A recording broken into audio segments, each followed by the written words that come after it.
ਸਤਿ ਸ਼੍ਰੀ ਅਕਾਲ ਸਾਰਿਆਂ ਦਾ ਸਵਾਗਤ ਹੈ ਤੁਹਾਡੇ ਤਿਆਰੀ ਦੇ 6ਵੇਂ ਦਿਨ ਦੇ ਅੰਦਰ ਜਿੱਥੇ ਆਪਾਂ ਕਵਰ ਕਰ ਰਹੇ ਹਾਂ ਐਨਸੀਈਆਰਟੀ ਰਾਜਨੀਤੀ ਯਾਨੀ ਕਿ ਪੋਲਿਟੀ ਤੇ ਅੱਜ ਆਪਣਾ ਹੈਗਾ ਲੈਕਚਰ 5।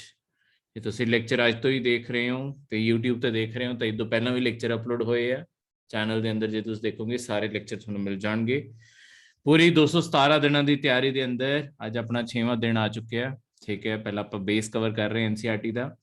ਦੇਖੋ ਆਪਾਂ ਜਿਹੜਾ ਪਿਛਲੇ ਲੈਕਚਰ ਵਿੱਚ ਜੋ ਆਪਾਂ ਚੀਜ਼ ਕਰ ਰਹੇ ਸੀ ਉਹ ਸੀਗਾ ਆਪਾਂ ਭਾਰਤ ਦੀ ਸੰਸਦ ਬਾਰੇ। ਪਹਿਲਾਂ ਉਹਨਾਂ ਕੋ ਆਪਾਂ ਡਾਇਗਰਾਮ ਬਣਾ ਕੇ ਛੱਡਦਾ। ਹੁਣ ਕੱਲ ਵਾਲਾ ਡਾਇਗਰਾਮ ਤੁਸੀਂ ਪੂਰਾ ਕਰ ਸਕਦੇ ਹੋ ਜੇ ਤੁਸੀਂ ਪੂਰੇ ਪੇਜ ਤੇ ਬਣਾ ਰਹੇ ਹੋ ਤਾਂ ਅੱਜ ਆਪਾਂ ਉਹ ਡਾਇਗਰਾਮ ਪੂਰਾ ਕਰਾਂਗੇ।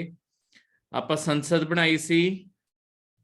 ਸੰਸਦ ਦੇ ਦੋ ਹਾਊਸਸ, ਇੱਕ ਸੀਗਾ ਤੁਹਾਡਾ ਲੋਕ ਸਭਾ ਤੇ ਇੱਕ ਸੀਗੀ ਤੁਹਾਡੀ ਰਾਜ ਸਭਾ। ਲੋਕ ਸਭਾ ਨੂੰ ਮੈਂ ਤੁਹਾਨੂੰ ਦੱਸਿਆ ਸੀ ਸੰਵਿਧਾਨ ਦੇ ਅੰਦਰ ਜੋ ਲਿਖਿਆ ਹੋਇਆ ਹੈ ਉਹ ਲਿਖਿਆ ਹੋਇਆ ਹੈ ਹਾਊਸ ਆਫ ਪੀਪਲ। ਲੋਕ ਸਭਾ ਆਪਣੇ ਆਪ ਵਿੱਚ ਜਿਹੜਾ ਸ਼ਬਦ ਹੈ ਇਹ ਤੁਹਾਡੇ ਸੰਵਿਧਾਨ ਦੇ ਅੰਦਰ ਕਨਸਟੀਟਿਊਸ਼ਨ ਦੇ ਅੰਦਰ ਨਹੀਂ ਲਿਖਿਆ ਹੋਇਆ। ਜਿਹੜਾ ਸ਼ਬਦ ਲਿਖਿਆ ਹੋਇਆ ਉਹ ਹੈਗਾ ਤੁਹਾਡਾ ਹਾਊਸ ਆਫ ਪੀਪਲ। ਤੇ ਦੂਜੇ ਪਾਸੇ ਜਿਹੜਾ ਆਪਾਂ ਰਾਜ ਸਭਾ ਜਿਹਨੂੰ ਕਹਿ ਦਿੰਦੇ ਆ, ਇਹ ਸ਼ਬਦ ਵੀ ਤੁਹਾਡਾ ਸੰਵਿਧਾਨ ਦੇ ਅੰਦਰ ਨਹੀਂ ਲਿਖਿਆ ਹੋਇਆ। ਸੰਵਿਧਾਨ ਦੇ ਅੰਦਰ ਜੋ ਲਿਖਿਆ ਹੋਇਆ ਉਹ ਹੈਗਾ ਕਾਉਂਸਲ ਆਫ ਸਟੇਟਸ। ਠੀਕ ਹੈ, ਇਹ ਆਪਾਂ ਬਾਅਦ ਚ ਅਡਾਪਟ ਕੀਤੇ ਸੀ ਵਰਡ ਲੋਕ ਸਭਾ ਤੇ ਰਾਜ ਸਭਾ। ਪਹਿਲਾਂ ਇਹਨਾਂ ਨੂੰ ਜਦੋਂ ਸੰਵਿਧਾਨ ਬਣਾਇਆ ਗਿਆ ਇਹਨਾਂ ਨੂੰ ਹਾਊਸ ਆਫ ਪੀਪਲ ਤੇ ਕਾਉਂਸਲ ਆਫ ਸਟੇਟ ਹੀ ਇਹਨਾਂ ਦਾ ਨਾਮ ਰੱਖਿਆ ਗਿਆ। ਹੁਣ ਦੇਖੋ ਇਹਦੇ ਨਾਲ ਮੈਂ ਤੁਹਾਨੂੰ ਕੱਲ ਜਿਹੜਾ ਹਜੇ ਸਿਸਟਮ ਪਹਿਲਾਂ ਤੁਹਾਨੂੰ ਦੱਸ ਰਿਹਾ ਸੀ ਉਹ ਸੀਗਾ ਕਿ ਇਹਦੇ ਸਿੱਧੀ ਤੌਰ ਤੇ ਇਲੈਕਸ਼ਨ ਹੁੰਦੇ ਆ, ਸਿੱਧੀ ਚੋਣ ਹੁੰਦੀ ਹੈ। ਠੀਕ ਹੈ, ਇਹਨਾਂ ਨੂੰ ਲਿਖ ਲੈਂਦੇ ਆ ਸਿੱਧੇ ਚੁਣੇ ਜਾਂਦੇ ਆ, ਸਿੱਧੇ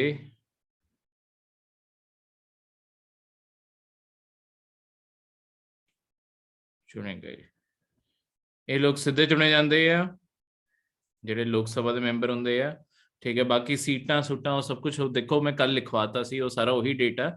ਅੱਜ ਮੈਂ ਉੱਤੇ ਵਾਲਾ ਸਾਰਾ ਟੇਬਲ ਪੂਰਾ ਕਰਨਾ ਜੋ ਆਪਾਂ ਇੱਥੇ ਟੌਪ ਤੇ ਆਪਾਂ ਰਾਸ਼ਟਰਪਤੀ ਲਿਖਿਆ ਸੀ। ਇੱਥੇ ਤੱਕ ਪਹੁੰਚਣ ਦੀ ਆਪਾਂ ਸਾਰੀ ਦੀ ਸਾਰੀ ਜੋ ਪ੍ਰਣਾਲੀ ਹੈ ਉਹ ਆਪਾਂ ਅੱਜ ਆਪਾਂ ਕਰਨੀ ਹੈ। ਤਾਂ ਹੁਣ ਇਹਦੇ ਤੇ ਇਹਦੇ ਵਿੱਚ ਆਪਾਂ ਕਨੈਕਸ਼ਨ ਬਿਠਾਣਾ ਹੈ, ਪਰ ਉਦੋਂ ਪਹਿਲਾਂ ਜਿਹੜੀਆਂ ਹੋਰ ਚੀਜ਼ਾਂ ਕਵਰ ਕਰਨੀਆਂ ਰਹਿ ਗਈਆਂ ਆਪਾਂ ਉਹ ਕਰ ਲਈਏ। ਦੂਜੇ ਹੈਗੇ ਆ ਸਿੱਧੇ ਤੌਰ ਤੇ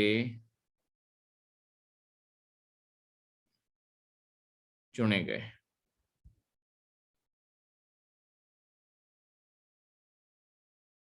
ਠੀਕ ਹੈ, ਸਿੱਧੇ ਤੌਰ ਤੇ ਚੁਣੇ ਗਏ ਤੇ ਅਸਿੱਧੇ ਤੌਰ ਤੇ ਚੁਣੇ ਗਏ।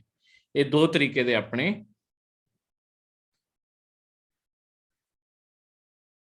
ਸਿਸਟਮ ਹੈ। ਲੋਕ ਸਭਾ ਅੱਡ ਚੁਣੀ ਜਾਂਦੀ ਹੈ ਅੱਡ ਤਰੀਕੇ ਨਾਲ, ਰਾਜ ਸਭਾ ਅੱਡ ਤਰੀਕੇ ਨਾਲ ਚੁਣੀ ਜਾਂਦੀ ਹੈ। ਕੱਲ ਆਪਾਂ ਇੱਕ ਪੂਰੀ ਲਿਸਟ ਵੀ ਬਣਾਈ ਸੀ ਕਿ ਭਾਰਤ ਵਿੱਚ ਕਿਹੜੇ ਚੋਣ ਕਿਸ ਤਰੀਕੇ ਨਾਲ, ਕਿਹੜੇ ਚੋਣ ਹੈ ਜਿੱਥੇ ਜਿਹੜੇ ਸਿੱਧੇ ਤਰੀਕੇ ਨਾਲ ਹੁੰਦੇ। ਸਿੱਧੇ ਦਾ ਮਤਲਬ ਹੈ ਜਿੱਥੇ ਆਪਾਂ ਤੁਸੀਂ ਤੇ ਮੈਂ ਜਿਹੜੇ ਭਾਰਤ ਦੇ ਨਾਗਰਿਕ ਆ, ਸਿਟੀਜ਼ਨਸ ਹੈ, ਆਪਾਂ ਕਦੋਂ ਵੋਟ ਪਾਣੇ ਆ। ਤੇ ਅਸਿੱਧਾ ਤਰੀਕਾ ਹੁੰਦਾ ਜਦੋਂ ਆਪਾਂ ਨਹੀਂ ਵੋਟ ਪਾਉਂਦੇ।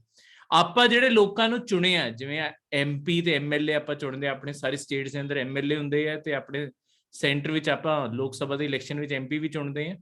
ਇਹ ਜਿਹੜੇ ਲੋਕ ਚੁਣੇ ਗਏ ਆ ਇਹ ਅੱਗੇ ਆਪਣੇ ਬਿਹਾਫ ਤੇ ਕਿਸੇ ਨੂੰ ਵੋਟ ਪਾ ਰਹੇ ਆ, ਉਹ ਹੋਏ ਅਸਿੱਧੇ ਚੋਣ। ਠੀਕ ਹੈ, ਮੈਂ ਦੱਸੂਗਾ ਅੱਜ ਕਿ ਰਾਜ ਸਭਾ ਕਿੱਦਾਂ ਬਣਦੀ ਹੈ, ਇਸੇ ਚੀਜ਼ ਬਾਰੇ ਆਪਾਂ ਗੱਲ ਕਰਨੀ ਹੈ। ਠੀਕ ਹੈ, ਸਭ ਤੋਂ ਪਹਿਲਾਂ ਹੁਣ ਆਪਾਂ ਇਹੀ ਇਲੈਕਸ਼ਨ ਦਾ ਸਿਸਟਮ ਸਮਝਣਾ। ਦੇਖੋ ਗੱਲ ਹੈ ਸਭ ਤੋਂ ਪਹਿਲਾਂ ਸਿੱਧੀ ਚੋਣ ਕਿੱਦਾਂ ਹੁੰਦੀ ਹੈ। ਜਿਹੜਾ ਸਿੱਧੀ ਚੋਣਾਂ ਦਾ ਸਿਸਟਮ ਹੈ ਉਹਨੂੰ ਇੰਗਲਿਸ਼ ਵਿੱਚ ਕਹਿੰਦੇ ਆ ਫਸਟ ਪਾਸਟ ਦੀ ਪੋਸਟ ਸਿਸਟਮ। ਦੇਖੋ ਇਲੈਕਸ਼ਨ ਸਿਸਟਮ ਦੇ ਨਾਮ ਹੈ, ਇਹ ਨਾਮ ਯਾਦ ਕਰਨੇ ਜ਼ਰੂਰੀ ਹੈ। ਡਾਇਰੈਕਟਲੀ ਪੇਪਰ 'ਚ ਕੁਐਸਚਨ ਬਣਦੇ ਆ ਕਿ ਆਹ ਵਾਲਾ ਜਿਹੜਾ ਵੀ ਚੁਣਾਵ ਹੈ, ਲੈਟਸ ਸਪੋਜ਼ ਲੋਕ ਸਭਾ ਦੇ ਆ ਗਏ, ਲੋਕ ਸਭਾ ਦੇ ਚੁਣਾਵ ਕਿਹੜੇ ਸਿਸਟਮ ਨਾਲ ਹੁੰਦੇ ਆ। ਡਾਇਰੈਕਟ ਕੁਐਸਚਨ ਆਉਂਦਾ ਇਹ ਪੇਪਰ 'ਚ, ਤਾਂ ਉਹਦਾ ਆਨਸਰ ਜਿਹੜਾ ਡਾਇਰੈਕਟ ਪੇਪਰ 'ਚ ਹੋਗਾ ਫਸਟ ਪੋਸਟ। ਇੱਕ ਕੰਮ ਕਿੱਦਾਂ ਕਰਦਾ ਹੈ ਮੈਂ ਤੁਹਾਨੂੰ ਹੁਣੇ ਸਿਸਟਮ ਹੀ ਸਮਝਾਉਂਗਾ ਤਾਂ ਕਿ ਯਾਦ ਰਹੇ। ਪੰਜਾਬੀ ਵਿੱਚ ਪਹਿਲਾ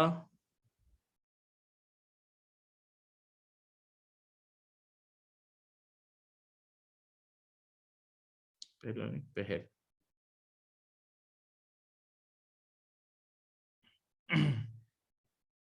पहला, सॉरी, बिंदी आनी सी, मिटा दो। ठीक है, सरकार ने दी पोस्ट दे पार सिस्टम। देखो हुण मैं तुहानूं एक चीज़ दसदा, एक सरकार वालों डॉक्यूमेंट जारी किया जाता है, जिन्नियां भी आपां ऑफिशियल टर्मिनोलॉजीज वैसे क्लास विच यूज करते हैं वो आपां उस मुताबिक करते हैं जिहड़ी सरकार ने लिस्ट जारी की हुई है कि इस वर्ड नूं जिहड़ा इंग्लिश विच उहनूं पंजाबी विच की कहांगे, ते मतलब जिहड़े हिंदी वाले उन्हां लई हिंदी विच की कहांगे।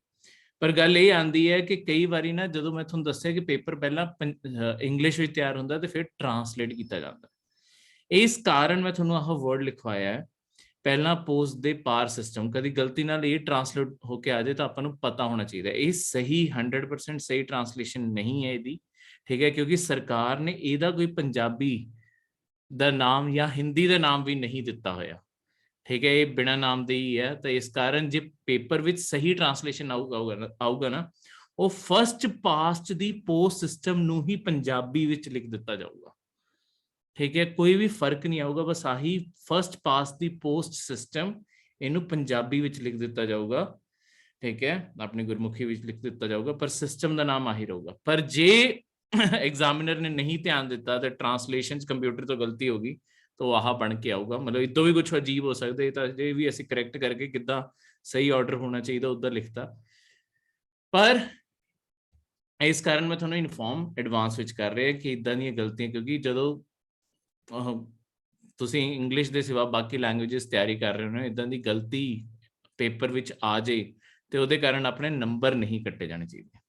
चलो देखो जिहड़ा सिस्टम है ये अपना सब तो आसान सिस्टम है, इसलिए आप ज्यादातर जिन्ने भी सीधे इलैक्शन होंगे हैं ना उन्हां च ही यूज करते हैं। फर्स्ट पास दी पोस्ट सिस्टम का की मतलब है, देखो तुहानूं एक स्कूल की गल याद कराने हैं, स्कूल विच जद भी तुसीं दौड़ विच हिस्सा लैंदे सी एक आखिर विच एक फिनिश लाइन हुंदी सी। जे तुसीं आ रेस भज रहे हो, लेट्स सपोज 3 लोग आ रेस भज रहे हैं, ठीक है, हुण किहड़े बंदे नूं आपां कहंदे सी कि किहड़ा बंदा इलैक्शन जित गया, सॉरी किहड़ा बंदा रेस जित गया, जेड़ा सब तो पहला फिनिश लाइन क्रॉस कर लूगा। इस सिस्टम का ही मतलब फर्स्ट पास्ट जेड़ा इस पोस्ट लगी हुई है ना, आह फिनिश लाइन है, जेड़ा सब तो पहला इनू लंघ गया, मतलब ये नाम इत्थों ही आया, इस रेस तो ही आया।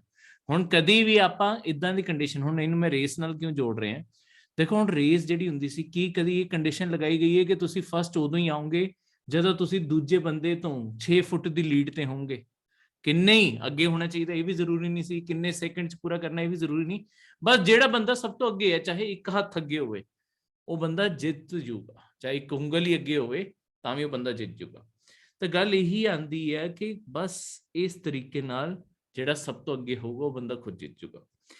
ਇਹ ਹੁਣ ਆਪਣੇ ਕੀ ਹੁੰਦਾ ਦੇਖੋ ਜਦੋਂ ਆਪਾਂ ਵੋਟਾਂ ਪਾਣ ਜਾਂਦੇ ਆ ਆਪਾਂ ਆਪਣੇ ਪੋਲਿੰਗ ਬੂਥ ਜਾਂਦੇ ਆ ਉੱਥੇ ਤੁਹਾਡੀ ਈਵੀਐਮ ਮਸ਼ੀਨ ਪਈ ਹੁੰਦੀ ਆ, ਠੀਕ ਹੈ, ਜਿਹੜੇ ਵੀ ਕੈਂਡੀਡੇਟ ਚੋਣਾਂ 'ਚ ਖੜੇ ਹੋਏ ਹੁੰਦੇ ਆ ਉਹ ਸਾਰਿਆਂ ਦਾ ਇੱਥੇ ਨਾਮ, ਉਹਨਾਂ ਦੇ ਸਾਰੀਆਂ ਚੀਜ਼ਾਂ, ਕਿਹੜੀ ਪਾਰਟੀ ਨੂੰ ਆ ਉਹ ਇੱਥੇ ਸਭ ਲਿਖਿਆ ਹੁੰਦਾ, ਠੀਕ ਹੈ।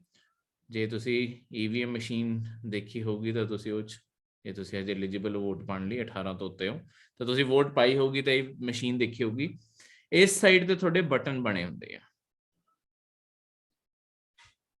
ਸਿੱਧਾ ਪ੍ਰੋਸੈਸ ਹੈ, ਜਿਹੜਾ ਤੁਹਾਨੂੰ ਕੈਂਡੀਡੇਟ ਪਸੰਦ ਹੈ ਉਹਦੇ ਅੱਗੇ ਵਾਲਾ ਜਾ ਕੇ ਆਹ ਬਟਨ ਦੱਬ ਦੋ ਤੇ ਬਸ ਉਹ ਬੰਦੇ ਤੇ ਵੋਟ ਪੈ ਜੂਗੀ। ਹੁਣ ਬੰਦਾ ਜਿੱਤਦਾ ਕਿਹੜਾ, ਆਪਾਂ ਹਮੇਸ਼ਾ ਦੇਖਦੇ ਹਾਂ ਕਿ ਬੰਦਾ ਜਿੱਤਦਾ ਕਿਹੜਾ ਜਿਹਨੂੰ ਸਭ ਤੋਂ ਜ਼ਿਆਦਾ ਵੋਟਾਂ ਪੈਣਗੀਆਂ। ਹੁਣ ਤੁਸੀਂ ਇੱਕ ਐਗਜ਼ਾਮਪਲ ਦੇ ਤੌਰ ਤੇ ਲੈ ਕੇ ਚੱਲੋਗੇ, ਲੈਟਸ ਸਪੋਜ਼ ਆਪਾਂ ਕੀ ਕਰਦੇ ਹਾਂ, ਆਪਾਂ ਚਲੋ 4 ਬੰਦਿਆਂ 'ਚ ਤਾਂ ਕਿ ਬਰਾਬਰ ਬਣ ਗਿਆ, ਆਪਾਂ 4 ਵੋਟਾਂ ਹੀ ਕਰ ਦਿੰਦੇ ਹਾਂ, ठीक है, 4 ਲੋਕਾਂ 'ਚ ਇਲੈਕਸ਼ਨ ਹੋ ਰਹੀ ਹੈ। ਹੁਣ ਦੇਖੋ ਜਿਹੜੇ ਤੁਹਾਡੇ ਆ ਸਾਰੇ ਦੇ ਸਾਰੇ ਚੋਣ ਹੈ, ਸਭ ਕੁਝ ਹੈ, ਇਹਨਾਂ ਦੇ ਅੰਦਰ ਜਦ ਵੀ ਆਪਾਂ ਮਤਲਬ ਵੋਟਿੰਗ ਪਾਉਣ ਜਾਂਦੇ ਹੋ ਤੁਸੀਂ ਅਗਲੇ ਦਿਨ ਅਖਬਾਰ 'ਚ ਇੱਕ ਹੋਰ ਚੀਜ਼ ਦੇਖਦੇ ਹੋ ਕਿ ਕਿੰਨੇ ਲੋਕ ਮਤਦਾਨ ਦੇਣ ਆਏ ਆ, ਕਿੰਨੇ ਲੋਕ ਵੋਟ ਦੇਣ ਆਏ ਆ। ਕਈ ਵਾਰੀ ਆਪਾਂ ਦੇਖਦੇ ਹਾਂ ਸਿਰਫ 50% ਲੋਕ ਵੋਟ ਦੇਣ ਆਏ, ਕਈ ਵਾਰੀ ਆਪਾਂ ਦੇਖਦੇ ਹਾਂ 60% ਲੋਕ ਵੋਟ ਦੇਣ ਆਏ ਆ। ਇਹ ਕੀ ਹੁੰਦਾ ਹੈ? ਦੇਖੋ ਜਿਹੜਾ ਵੀ ਪਰਸਨ, ਮੈਂ ਤੁਹਾਨੂੰ ਪਹਿਲੇ ਪਿਛਲੇ ਲੈਕਚਰ ਦੱਸੇ, ਜਿਹੜਾ ਵੀ ਬੰਦਾ 18 ਸਾਲ ਤੋਂ ਉੱਤੇ ਹੁੰਦਾ ਹੈ ਉਹ ਬੰਦਾ ਐਲੀਜੀਬਲ ਹੁੰਦਾ ਹੈ ਕਿ ਵੋਟ ਪਾ ਸਕਦਾ ਉਹ ਬੰਦਾ, ਠੀਕ ਹੈ। 18 ਸਾਲ ਤੋਂ ਹਰ ਬੰਦੇ ਨੂੰ, 18 ਸਾਲ ਤੋਂ ਵੱਡੇ ਹਰ ਬੰਦੇ ਨੂੰ ਵੋਟ ਪਾਉਣ ਦਾ ਹੱਕ ਹੈ। ਪਰ ਦੇਖੋ ਆਪਣੇ ਭਾਰਤ ਵਿੱਚ ਵੋਟ ਪਾਣਾ ਕੰਪਲਸਰੀ ਨਹੀਂ ਕੀਤਾ ਹੋਇਆ, ਯਾਨੀ ਕਿ ਹਰ ਬੰਦੇ ਨੂੰ ਵੋਟ ਪਾਣੀ ਹੈ, ਜ਼ਰੂਰੀ ਨਹੀਂ ਕੀਤਾ ਹੋਇਆ। ਤਾਂ ਕਈ ਲੋਕ ਹੁਣ ਵੋਟ ਨਹੀਂ ਵੀ ਪਾਣ ਜਾਂਦੇ, ਠੀਕ ਹੈ। ਕਈ ਵਾਰੀ ਉਹਨਾਂ ਨੂੰ ਲੱਗਦਾ ਸਾਡੀ ਵੋਟ ਦਾ ਕੋਈ ਫਾਇਦਾ ਤਾਂ ਨਹੀਂ ਹੁੰਦਾ, ਠੀਕ ਹੈ। ਕਈ ਵਾਰੀ ਉਹਨਾਂ ਨੂੰ ਕੈਂਡੀਡੇਟ ਪਸੰਦ ਨਹੀਂ ਆਉਂਦੇ, ਜੋ ਵੀ ਹੈ, ਪਰ ਪਾਣੀ ਚਾਹੀਦੀ ਹੈ ਵੋਟ। ਇੱਦਾਂ ਵੋਟਾਂ ਛੱਡਣੀਆਂ ਨਹੀਂ ਚਾਹੀਦੀਆਂ, ਕਿਉਂਕਿ ਇੱਕ ਇੱਕ ਵੋਟ ਕਾਊਂਟ ਕਰਦੀ ਹੈ ਲੌਂਗ ਟਰਮ 'ਚ। ਕੋਈ ਮਾੜਾ ਕੈਂਡੀਡੇਟ ਆ ਕੇ ਬਹਿ ਗਿਆ ਫਿਰ ਉਹ ਤੁਹਾਨੂੰ ਹੀ ਤੰਗ ਕਰੂਗਾ, ਚਾਹੇ ਤੁਸੀਂ ਵੋਟ ਪਾਈ ਹੋਵੇ ਚਾਹੇ ਨਾ ਪਾਈ ਹੋਵੇ। ਅਗਲਾ ਤਾਂ ਕੁਰਸੀ ਤੇ ਆ ਕੇ ਬਹਿ ਗਿਆ ਨਾ, ਜਸਟ ਕਿ ਤੁਸੀਂ ਕਿਸੇ ਹੋਰ ਨੂੰ ਵੋਟ ਨਹੀਂ ਪਾਈ। ਵੋਟ ਪਾਣੀ ਜ਼ਰੂਰੀ ਹੁੰਦੀ ਹੈ, ਪਰ ਚਲੋ ਹਜੇ ਲਈ ਐਗਜ਼ਾਮਪਲ ਲਈ ਕਿ ਚਲੋ ਆਪਣੇ ਕਈ ਲੋਕਾਂ ਨੇ ਵੋਟ ਨਹੀਂ ਪਾਈ ਤੇ ਆਪਾਂ ਮੰਨ ਲੈਂਦੇ ਹਾਂ ਕਿ ਸਿਰਫ 50% ਲੋਕ ਹੀ ਵੋਟ ਪਾਣਾ ਹੈ। ਲੈਟਸ ਸਪੋਜ਼ 18 ਸਾਲ ਤੋਂ ਉੱਤੇ ਜਿਹੜੇ ਵੋਟ ਪਾਣ ਲਈ ਐਲੀਜੀਬਲ ਸੀ, ਜਿਹੜਾ ਵੀ ਤੁਹਾਡਾ ਇਲਾਕਾ ਪੈਂਦਾ ਸੀ, ਇੱਥੇ 1 ਲੱਖ ਬੰਦਾ 18 ਸਾਲ ਤੋਂ ਉੱਤੇ ਸੀ ਜਿਹੜਾ ਐਲੀਜੀਬਲ ਸੀ, ਜਿਹੜਾ ਵੋਟ ਪਾ ਸਕਦਾ ਸੀ। ਹੁਣ ਸਿਰਫ 50% ਹੀ ਵੋਟ ਪਾਣ ਆਏ ਆ, ਯਾਨੀ ਕਿ ਸਿਰਫ 50,000 ਵੋਟਾਂ ਪਈਆਂ, ਠੀਕ ਹੈ। ਹੁਣ ਜਦੋਂ ਵੋਟਾਂ ਦੀ ਗਿਣਤੀ ਹੋਈ, ਇਹ ਸਾਰੇ ਨੂੰ ਦੇਖੋ, ਇਹ 50,000 ਨੇ ਕਦੀ ਕਿਸੇ ਨੂੰ ਬਟਨ ਦੱਬਿਆ ਹੋਗਾ, ਕਦੀ ਕਿਸੇ ਨੂੰ, ਕਦੀ ਕਿਸੇ ਨੂੰ, ਕਦੀ ਕਿਸੇ ਨੂੰ, ਅੱਡ-ਅੱਡ ਬੰਦੇ ਨੇ ਅੱਡ-ਅੱਡ ਲੋਕਾਂ ਨੂੰ ਵੋਟ ਪਾਈ ਹੋਗੀ। ਹੁਣ ਜਦੋਂ ਕਾਊਂਟਿੰਗ ਸ਼ੁਰੂ ਹੁੰਦੀ ਆ, ਆਪਾਂ ਮੰਨ ਲੈਂਦੇ ਹਾਂ ਕਿ ਦੇਖੋ ਜਿਹੜਾ ਇਹ ਹੈ ਇਹਨੂੰ 20,000 ਵੋਟਾਂ ਪੈ ਗਈਆਂ, ਠੀਕ ਹੈ। ਜਿਹੜਾ ਤੁਹਾਡਾ ਇਹਨਾਂ ਦੇ ਬਾਕੀਆਂ ਦਾ ਆਪਾਂ ਬਣਦੀ, ਮੈਂ ਇਹਨੂੰ ਵਿਨਰ ਬਣਾਉਣਾ ਸੀ, ਹੁਣ ਆਪਾਂ ਥੋੜਾ ਜਿਹਾ ਈਵਨ ਕਰਕੇ ਇਹਨੂੰ ਡਿਸਟ੍ਰੀਬਿਊਟ ਕਰ ਦਿੰਨੇ ਆ।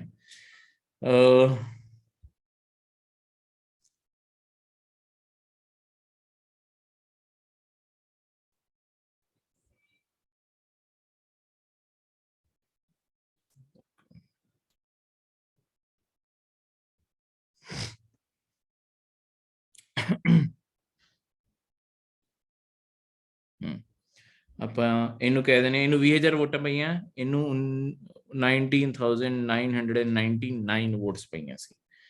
ਜਿਹੜੇ ਕੈਂਡੀਡੇਟ ਨੂੰ ਤੁਸੀਂ ਵੋਟ ਪਾਈ ਹੈ ਇਹਨੂੰ 10,000 ਵੋਟਾਂ ਪਈਆਂ, ਤੇ ਆਹ ਜਿਹੜਾ ਡੀਸੀ ਇਹਨੇ ਸਿਰਫ ਆਪਣੇ ਆਪ ਨੂੰ ਵੋਟ ਪਾਈ, ਇਹਨੂੰ ਸਿਰਫ 1 ਵੋਟ ਪਈ ਹੈ ਬਸ, ਵਿਚਾਰੇ ਨੂੰ ਨਹੀਂ ਪਾਈ ਕਿਸੇ ਨੇ ਵੀ, ਠੀਕ ਹੈ। ਤਾਂ ਇਸ ਤਰੀਕੇ ਨਾਲ ਆ ਸਾਰੇ ਦੇ ਸਾਰੇ ਲੋਕਾਂ ਨੂੰ ਅੱਡ-ਅੱਡ ਵੋਟਾਂ ਇੱਥੇ ਪਈਆਂ ਹੋਈਆਂ, ਕਿਸੇ ਨੂੰ 20,000, ਕਿਸ ਨੂੰ ਇਹ ਦੋਨਾਂ ਵਿੱਚ ਤੁਸੀਂ ਖਾਸ ਕਰ ਹੁਣ ਇੱਥੇ ਫਰਕ ਦੇਖੋ, ਜਿਹੜਾ ਹੁਣ ਮੈਂ ਦਿਖਾਣਾ ਚਾਹਨਾ, A ਤੇ B ਵਿੱਚ ਫਰਕ ਕਿੰਨੀਆਂ ਵੋਟਾਂ ਦਾ? ਸਿਰਫ 1 ਵੋਟ ਦਾ। ਦੇਖੋ ਕਈ ਵਾਰੀ ਆਪਾਂ ਇਲੈਕਸ਼ਨ ਤੋਂ ਬਾਅਦ ਜਿਹੜਾ ਬੰਦਾ ਹਾਰਿਆ ਹੁੰਦਾ, ਆਪਾਂ ਉਹਨੂੰ ਕਈ ਵਾਰੀ ਸੁਣਦੇ ਆ ਕਹਿੰਦੇ ਹੋਏ ਕਿ ਦੇਖੋ ਜੀ ਮੇਰੇ ਤੇ ਉਹਦੇ ਵਿੱਚ ਸਿਰਫ 2,000 ਵੋਟਾਂ ਦਾ ਫਰਕ ਸੀ, ਉਹ ਜ਼ਿਆਦਾ ਕੋਈ ਵੋਟਾਂ ਨਾਲ ਨਹੀਂ ਜਿੱਤਿਆ। ਇਹ ਗੱਲ ਕਿਤੇ ਮੈਟਰ ਹੀ ਨਹੀਂ ਕਰਦੀ। ਮੈਟਰ ਇਹ ਕਰਦਾ ਹੈ ਕਿ ਕਿਹੜਾ ਬੰਦਾ ਐਕਚੁਅਲੀ ਜਿੱਤਿਆ, ਠੀਕ ਹੈ, ਚਾਹੇ ਉਹ 1 ਵੋਟ ਉਹਨੂੰ ਜ਼ਿਆਦਾ ਪਈ ਹੋਵੇ। ਜੇ ਉਹਨੂੰ 1 ਵੋਟ ਵੀ ਜ਼ਿਆਦਾ ਪਈ ਹੈ, ਇਸ ਸਿਸਟਮ ਦੇ ਅੰਦਰ ਜਿਹਨੂੰ ਸਭ ਤੋਂ ਜ਼ਿਆਦਾ ਵੋਟਾਂ ਪਈਆਂ ਉਹ ਬੰਦਾ ਜਿੱਤ ਗਿਆ। ਕਿਉਂਕਿ ਨਹੀਂ ਤਾਂ ਤੁਸੀਂ ਓਵਰਆਲ ਸਾਰਾ ਦਾ ਸਾਰਾ ਐਨਾਲਿਸਿਸ ਕਰਕੇ ਦੇਖੋ ਆ ਜਿਹੜਾ ਪੂਰਾ ਇਲਾਕਾ ਸੀਗਾ, ਜਿਹੜਾ ਪੂਰਾ ਦਾ ਪੂਰਾ ਜਿੱਥੇ ਵੀ ਆਪਣੀ ਕਨਸਟੀਟੂਐਂਸੀ ਸੀ ਜਿੱਥੇ ਵੋਟ ਪੈ ਰਹੀ ਹੈ, ਇਸ ਪੂਰੀ ਜਗ੍ਹਾ ਦੇ ਵਿੱਚ 1 ਲੱਖ ਬੰਦਾ ਐਲੀਜੀਬਲ ਸੀਗਾ ਵੋਟ ਪਾਉਣ ਲਈ, 50,000 ਵੋਟ ਪਾਉਣ ਆਇਆ, ਉਹਦੇ ਵਿੱਚੋਂ ਜਿਹੜਾ ਜਿੱਤਿਆ ਉਹਨੂੰ ਸਿਰਫ 20,000 ਵੋਟਾਂ ਪਈਆਂ। ਜੇ ਤੁਸੀਂ ਸਾਰੇ ਐਲੀਜੀਬਲ ਵੋਟਰਸ ਵਿੱਚੋਂ ਦੇਖੋ ਤਾਂ ਯਾਨੀ ਕਿ ਇਹ ਵਾਲਾ ਜਿਹੜਾ ਕੈਂਡੀਡੇਟ ਸੀਗਾ ਇਹਨੂੰ ਸਿਰਫ 20% ਲੋਕਾਂ ਨੇ ਵੋਟ ਪਾਈ ਹੈ, ਸਾਰੇ 1 ਲੱਖ ਬੰਦਿਆਂ ਵਿੱਚੋਂ ਸਿਰਫ 20% ਲੋਕਾਂ ਨੇ। ਤਾਂ ਯਾਨੀ ਕਿ ਜੇ ਮੈਂ ਲਗਾਵਾਂ ਕਿ ਇਸ ਪੂਰੇ ਇਲਾਕੇ ਦੀ ਜਿਹੜੀ ਜ਼ਿਆਦਾਤਰ ਆਬਾਦੀ ਹੈ ਉਹ ਇਸ ਬੰਦੇ ਨੂੰ ਸ਼ਾਇਦ ਪਸੰਦ ਵੀ ਨਹੀਂ ਕਰਦੀ, ਪਰ ਇਹ ਬੰਦਾ ਤਾਂ ਵੀ ਜਿੱਤ ਗਿਆ ਕਿਉਂਕਿ ਬਾਕੀ ਸਾਰਿਆਂ ਵਿੱਚੋਂ ਇਹਨੂੰ ਸਭ ਤੋਂ ਜ਼ਿਆਦਾ ਪਈ ਹੈ। ਤਾਂ ਆਪਣੇ ਆਪ ਇਹ ਬੰਦਾ ਇਸੇ ਕਾਰਨ ਵਿਨਰ ਡਿਕਲੇਅਰ ਹੋ ਗਿਆ, ਠੀਕ ਹੈ, ਕਿਉਂਕਿ ਸਭ ਤੋਂ ਜ਼ਿਆਦਾ ਵੋਟਾਂ ਇਹਨੂੰ ਪਈਆਂ। ਪਰ ਇਹੀ ਆ ਜਿਹੜਾ ਸਿਸਟਮ ਹੈ, ਦੇਖੋ ਇਹ ਸਿਸਟਮ ਸਭ ਤੋਂ ਆਸਾਨ ਹੈ ਕਿਉਂਕਿ ਇਹ ਲੋਕਾਂ ਨੂੰ ਸਮਝਾਉਣਾ ਆਸਾਨ ਸੀ। ਦੇਖੋ ਗੱਲ ਇਮੇਜਿਨ ਕਰਕੇ ਦੇਖੋ 1950 ਦੀ, 1950 ਦੀ, ਹਜੇ ਇੰਡੀਆ ਨਵਾਂ ਆਜ਼ਾਦ ਹੋਇਆ ਸੀ, ਆਪਣੇ ਇੱਥੇ ਜ਼ਿਆਦਾਤਰ ਪੜ੍ਹੇ ਲਿਖੇ ਲੋਕ ਨਹੀਂ ਸੀਗੇ, ਠੀਕ ਹੈ। ਹੁਣ ਤੁਸੀਂ ਕੋਈ ਮੁਸ਼ਕਿਲ ਸਿਸਟਮ ਹੋਰ ਵੀ ਆਉਂਦੇ, ਜਿਵੇਂ ਜਿਹੜਾ ਅਸਿੱਧਾ ਸਿਸਟਮ ਹੈ ਨਾ ਉਹ ਥੋੜਾ ਮੁਸ਼ਕਿਲ ਹੈ, ਉਹਦੇ ਅੰਦਰ ਅੱਡ ਸਿਸਟਮ ਨਾਲ ਕੰਮ ਕਰਦਾ, ਮੈਂ ਤੁਹਾਨੂੰ ਅੱਗੇ ਜਾ ਕੇ ਹੁਣੇ ਸਮਝਾਉਂਗਾ। ਪਰ ਇਹ ਸਿਸਟਮ ਨੂੰ ਆਪਾਂ ਕਿਉਂ ਚੁਣਿਆ? ਸਾਰੇ ਜਿੱਥੇ ਵੀ ਲੋਕਾਂ ਨੇ ਵੋਟ ਪਾਣੀ ਸੀ ਨਾ, ਆਪਾਂ ਉੱਥੇ ਸੋਚਿਆ ਕਿ ਇਦਾਂ ਦਾ ਕੋਈ ਸਿਸਟਮ ਬਣਾਈਏ ਜਿਹੜਾ ਲੋਕਾਂ ਨੂੰ ਆਸਾਨੀ ਨਾਲ ਸਮਝ ਆ ਜਾਏ ਕਿ ਹਾਂ ਕੋਈ ਬੰਦਾ ਕਿਉਂ ਜਿੱਤ ਰਿਹਾ। ਆਪਾਂ ਸਿੱਧਾ ਸਿਸਟਮ ਰੱਖਿਆ ਕਿ ਦੇਖੋ ਜਿਹੜਾ ਬੰਦਾ 18 ਸਾਲ ਤੋਂ ਉੱਤੇ ਹੈ, ਚਾਹੇ ਤੁਸੀਂ ਪੜ੍ਹੇ ਲਿਖੇ ਹੋ ਜਾਂ ਨਹੀਂ ਹੋ, ਜਵਾਨ ਹੋ ਜਾਂ ਬਜ਼ੁਰਗ ਹੋ, ਕੋਈ ਵੀ ਕੰਡੀਸ਼ਨ ਹੋਵੇ, ਤੁਸੀਂ ਆ ਕੇ ਵੋਟ ਪਾ ਸਕਦੇ ਹੋ ਜੇ ਤੁਸੀਂ 18 ਸਾਲ ਦੀ ਉਮਰ ਤੋਂ ਉੱਤੇ ਹੋ।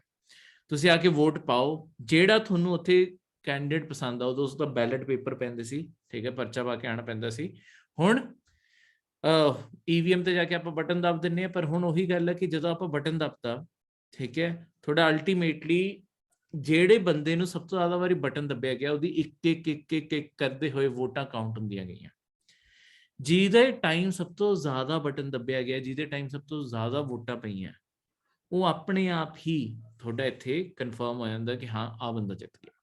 ਤਾਂ ਹੀ ਆਪਾਂ ਜਦੋਂ ਇਲੈਕਸ਼ਨ ਦਾ ਡੇ ਦੇਖ ਰਹੇ ਹੁੰਦੇ ਆ ਕਿ ਆਹ ਬੰਦੇ ਨੂੰ ਇੰਨੀਆਂ ਵੋਟਾਂ ਪੈ ਗਈਆਂ, ਹੁਣ ਆਹ ਲੀਡ ਤੇ ਆ ਗਿਆ, ਹੁਣ ਇਹਨੂੰ ਵੋਟਾਂ ਪੈ ਗਈਆਂ, ਲੀਡ ਤੇ ਆ ਗਿਆ, ਇਸ ਤਰੀਕੇ ਨਾਲ ਕੋਈ ਨਾ ਕੋਈ ਜਿੱਤ ਜਾਂਦਾ ਹੈ।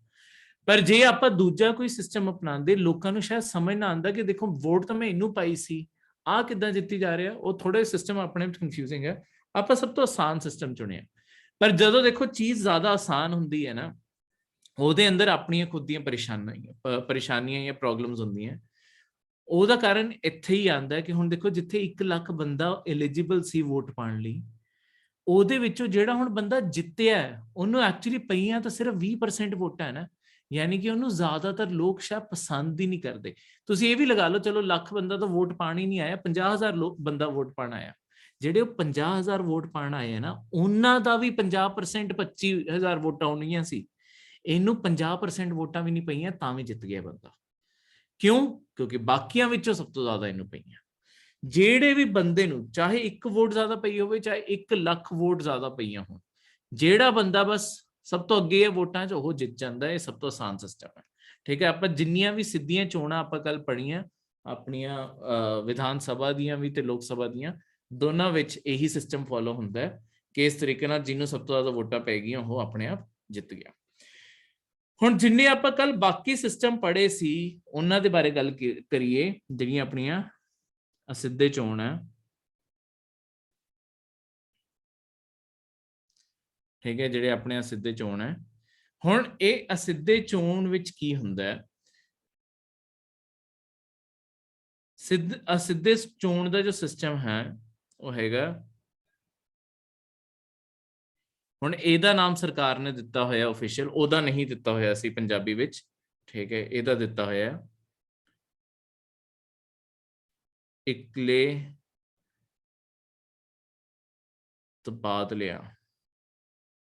ਤਬਾਦਲਯੋਗ, ਸੌਰੀ, ਇਹਨੂੰ ਆਪਾਂ ਸਿੱਧਾ ਠੀਕ ਕਰਕੇ ਲਿਖਦੇ ਹਾਂ, ਤਬਾਦਲਯੋਗ ਵੋਟ ਦੇ ਜਰੀਏ ਅਨੁਪਾਤਕ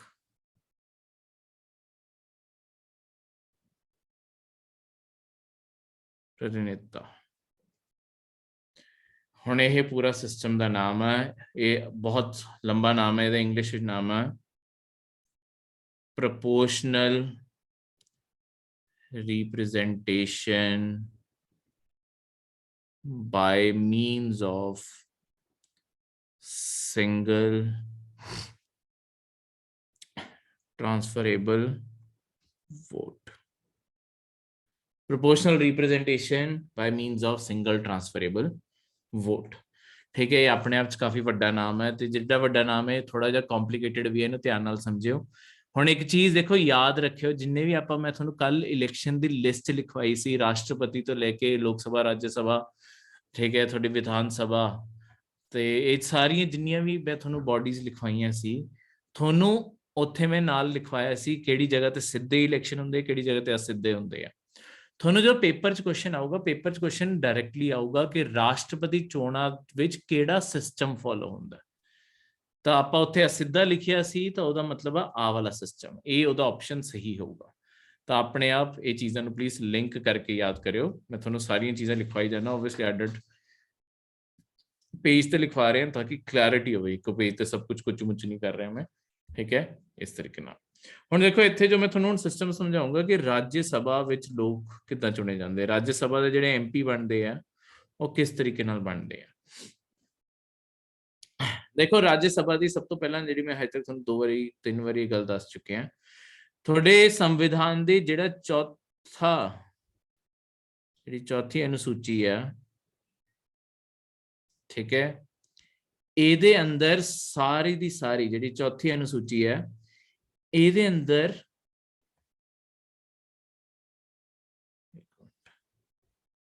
हाँ जी चौथी अनुसूची है, ਇਹਦੇ अंदर हर स्टेट के अंदर सीटां वंडियां होईयां। फिर मैं दोबारा दसदा, यूनियन टैरेटरीज के अंदर सीटां नहीं वंडियां होईयां, सिर्फ 2 यूनियन टैरेटरीज नूं अजे सीटां दित्तियां होईयां जिथे थोड़ी विधान सभा एग्जिस्ट करती, वो हैगी है थोड़ी दिल्ली ते पुडुचेरी दी, ठीक है, पौंडीचेरी का नाम पुडुचेरी है हुण, तो पुडुचेरी ते दिल्ली दे अंदर उन्हां नूं सीटां मिलियां होईयां यूनियन टैरेटरीज विचों, ते बाकी सारी दी सारी थोड़ी जिहड़ियां स्टेट्स है राज है जिन्ने भी वो सारियां में सीटां वंडियां होईयां।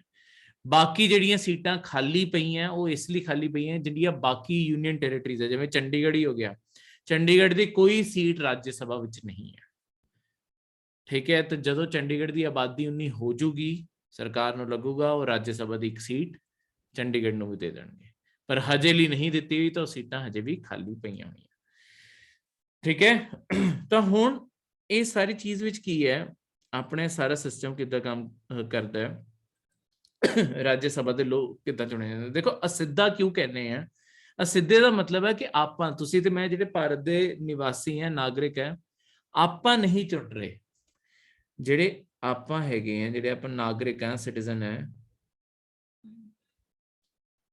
आपां की करते हैं राज्य सभा के इलैक्शन किद्दां हुंदे, देखो हुण क्योंकि सारी स्टेटां विच थोड़ियां सीटां वंड दित्तियां गईयां, सारे दे सारे राज नूं, पंजाब नूं किन्ने मिलनियां सीटां, ਇਹਦੇ अंदर सारे लिखिਆ है, हरियाणा ਨੂੰ ਕਿੰਨੀਆਂ ਮਿਲਣੀਆਂ, ਹਿਮਾਚਲ ਨੂੰ ਕਿੰਨੀਆਂ ਮਿਲਣੀਆਂ, ਰਾਜਸਥਾਨ ਨੂੰ ਕਿੰਨੀਆਂ ਮਿਲਣੀਆਂ, ਸਾਰਿਆਂ ਨੂੰ ਸੀਟਾਂ ਵੰਡੀਆਂ ਪਈਆਂ, ਉਹਨਾਂ ਦੇ ਸਾਰਿਆਂ ਦੇ ਆਪਣੇ ਆਪਣੇ ਨੰਬਰ ਹੈ ਕਿ ਕਿੰਨੂੰ ਕਿੰਨੀਆਂ ਮਿਲੀਆਂ, ਠੀਕ ਹੈ। ਆਪਾਂ ਐਗਜ਼ਾਮਪਲ ਦੇ ਤੌਰ ਤੇ ਲਗਾ ਕੇ ਚੱਲਦੇ ਹਾਂ ਗੋਆ ਨੂੰ, ਕਿਉਂਕਿ ਗੋਆ ਨੂੰ ਇੱਕ ਸੀਟ ਮਿਲੀ ਹੋਈ ਹੈ, ਤਾਂ ਆਪਾਂ ਨੂੰ ਸਮਝਣਾ ਆਸਾਨ ਹੋਊਗਾ ਕਿ ਆਪਾਂ ਇੱਕੋ ਬੰਦਾ ਚੁਣਨਾ। ਹੁਣ ਜਿਹੜੇ ਆਪਾਂ ਨਾਗਰਿਕ, ਦੇਖੋ ਆਪਾਂ ਜਿਹੜੇ ਗੋਆ ਦੇ ਸਿਟੀਜ਼ਨ ਹੋਣਗੇ, ਗੋਆ ਦੇ ਸਿਟੀਜ਼ਨ ਰਾਜ ਸਭਾ ਦੇ ਮੈਂਬਰ ਨੂੰ ਖੁਦ ਨਹੀਂ ਚੁਣ ਰਹੇ, ਗੋਆ ਛੋਟੀ ਸਟੇਟ ਹੈ ਇਸ ਲਈ ਉਹਨੂੰ ਇੱਕ ਸੀਟ ਮਿਲੀ ਹੋਈ ਹੈ, ठीक है। ਜਿਹੜੇ ਉੱਥੋਂ ਦੇ ਨਾਗਰਿਕ ਆ ਉਹ ਚੁਣਦੇ ਆ ਆਪਣੇ ਜਿਹੜੇ ਗੋਆ ਦੀ ਥੋੜੀ ਰਾਜ ਵਿਧਾਨ ਸਭਾ ਹੋਊਗੀ ਉਹਦੇ ਮੈਂਬਰ ਨੂੰ, ਜਿਹੜੇ ਵਿਧਾਨ ਸਭਾ ਹੋਊਗੀ ਉਹਦੇ ਮੈਂਬਰ ਨੂੰ। ਵਿਧਾਨ ਸਭਾ ਵਿੱਚ ਜਿਹੜੇ ਮੈਂਬਰ ਹੁੰਦੇ ਆ ਉਹਨਾਂ ਨੂੰ ਹੀ ਆਪਾਂ ਕਹਿੰਦੇ ਆ ਐਮਐਲਏ, ਠੀਕ ਹੈ। ਹੁਣ ਆਪ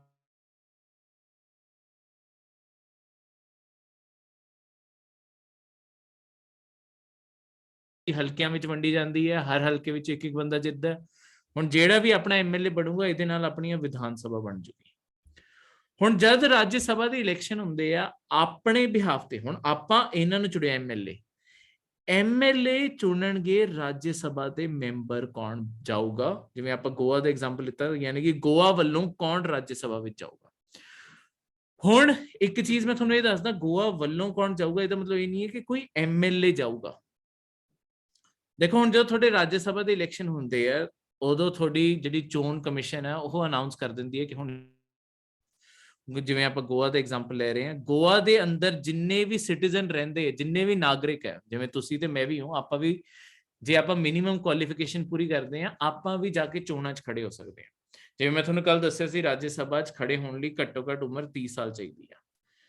जे थोड़ी उम्र 30 साल है, तुसीं सिटीजन ऑफ इंडिया, तुसीं भारत दे ही नागरिक हो, ठीक है, तुसीं उस स्टेट के अंदर दे वासी हो, ये सारियां दी सारियां जे तुसीं कंडीशनस पूरीआं करदे हो, तुसीं राज्य सभा दे चोणां विच खड़े हो सकदे हो। तुसीं जाके इलैक्शन कमीशन दे ऑफिस, जिहड़ी चोण कमीशन है उहदे ऑफिस जाके अपना बस परचा भर के आना है कि मैं भी राज्य सभा दे चोण च खड़ा होऊंगा। जद भी अनाउंस होणगे उस तो बाद परचे खुलणगे, जाके अपना परचा भर के आ जाना है, जिन्ने पैसे डिपॉजिट करवाने होंदे वो करवाने। पर हुण चीज़ याद रखो, इत्थे कोई कैंपेनिंग नहीं करनी है, क्योंकि लोकां नूं थोड़ी तुसीं कन्विंस करना कि मैनूं वोट पाओ।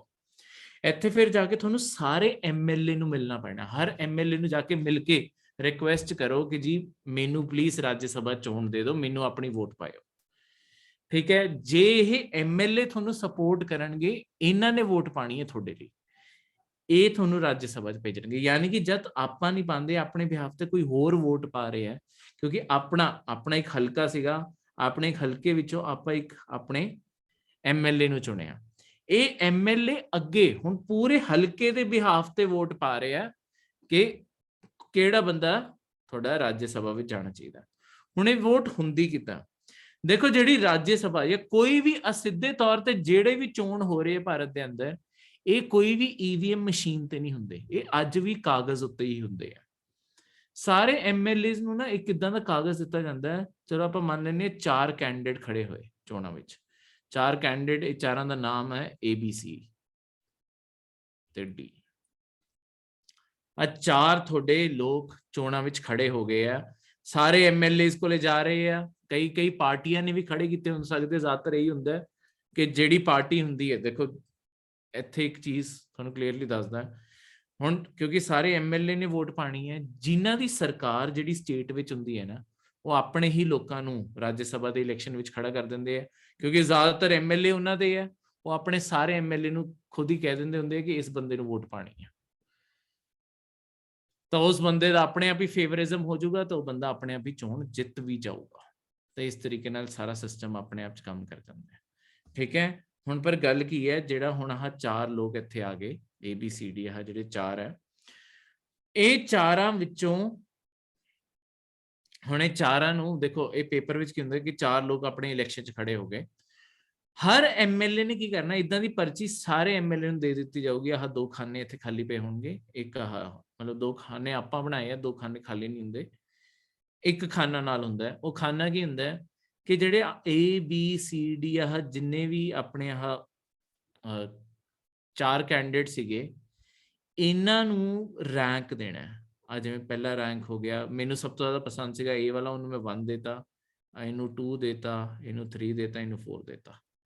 ਇਦਾਂ ਕਰਕੇ ਆਪਣੀ ਪ੍ਰੈਫਰੈਂਸ ਭਰਨੀ ਹੈ। ਯਾਨੀ ਕਿ ਇਹ ਸਿਸਟਮ ਵਿੱਚ ਜਿਵੇਂ ਆਪਾਂ EVM ਦੇ ਸਿਸਟਮ ਵਿੱਚ ਕੀ ਹੁੰਦਾ ਸੀ, ਆਪਾਂ ਸਿਰਫ ਇੱਕ ਬੰਦੇ ਨੂੰ ਵੋਟ ਪਾ ਕੇ ਬਸ ਆ ਜਾਂਦੇ ਸੀ, ਬਸ ਇੱਕ ਬੰਦੇ ਨੂੰ ਵੋਟ ਪਾਈ ਆ ਗਏ। ਪਰ ਜਿਹੜਾ ਉਹ ਸਿਸਟਮ ਸੀ, ਸ਼ਾਇਦ ਜਦੋਂ ਮੈਂ C ਨੂੰ ਵੋਟ ਪਾਈ ਸੀ, ਮੈਂ ਇਹ ਸੋਚ ਕੇ ਪਾਈ ਸੀ ਯਾਰ ਜਾਂ ਤਾਂ C ਜਿੱਤ ਜੇ, ਨਹੀਂ ਤਾਂ B ਜਿੱਤ ਜੇ, A ਨਾ ਜਿੱਤੇ। ਪਰ ਹੋਇਆ ਕਿ ਸਿੱਧੇ ਇਲੈਕਸ਼ਨ 'ਚ ਹੁਣ ਜਦੋਂ ਮੈਂ C ਨੂੰ ਵੋਟ ਪਾ ਕੇ ਆਇਆ, ਲੈਟਸ ਸਪੋਜ਼ ਮੈਂ ਇਹ ਸੋਚ ਕੇ ਗਿਆ ਸੀ ਯਾਰ ਜਾਂ ਤਾਂ C ਜਿੱਤ ਜੇ, C ਸਭ ਤੋਂ ਚੰਗਾ ਲੱਗ ਰਿਹਾ ਮੈਨੂੰ, ਨਹੀਂ ਤਾਂ B ਜਿੱਤ ਜੇ, A ਨਾ ਜਿੱਤੇ, A ਤਾਂ ਬਹੁਤ ਹੀ ਕਰਪਟ ਹੈ। ਤਾਂ ਇਦਾਂ ਜਿਹੜੀਆਂ B ਦੀਆਂ ਵੋਟਾਂ ਸੀਗੀਆਂ, ਜਿਹੜੀਆਂ B ਨੂੰ ਵੋਟਾਂ ਪੈ ਸਕਦੀਆਂ ਸੀ ਹੋਰ, ਉਹ ਨਾ ਵੰਡੀਆਂ ਗਈਆਂ, ਕਿਉਂਕਿ ਉਹ ਕਈ ਲੋਕ C ਨੂੰ ਵੋਟ ਪਾ ਕੇ ਹੀ ਗਏ ਹੋਣਗੇ ਜਾਂ ਤਾਂ ਆਹ ਜਿੱਤ ਜੇ, ਨਹੀਂ ਤਾਂ B ਜਿੱਤ ਜੇ। ਪਰ ਗੱਲ ਕੀ ਹੈ, A ਦੇ ਸਾਰੇ ਕੱਟਰ ਜਿਹੜੇ ਸਪੋਰਟਰ ਸੀਗੇ ਬਸ ਉਹੀ ਰਹੇ ਹੋਣਗੇ, ਉਹਨਾਂ ਨੇ ਵੋਟ ਪਾਈ ਤੇ ਜਿਤਾਤਾ ਹੈ।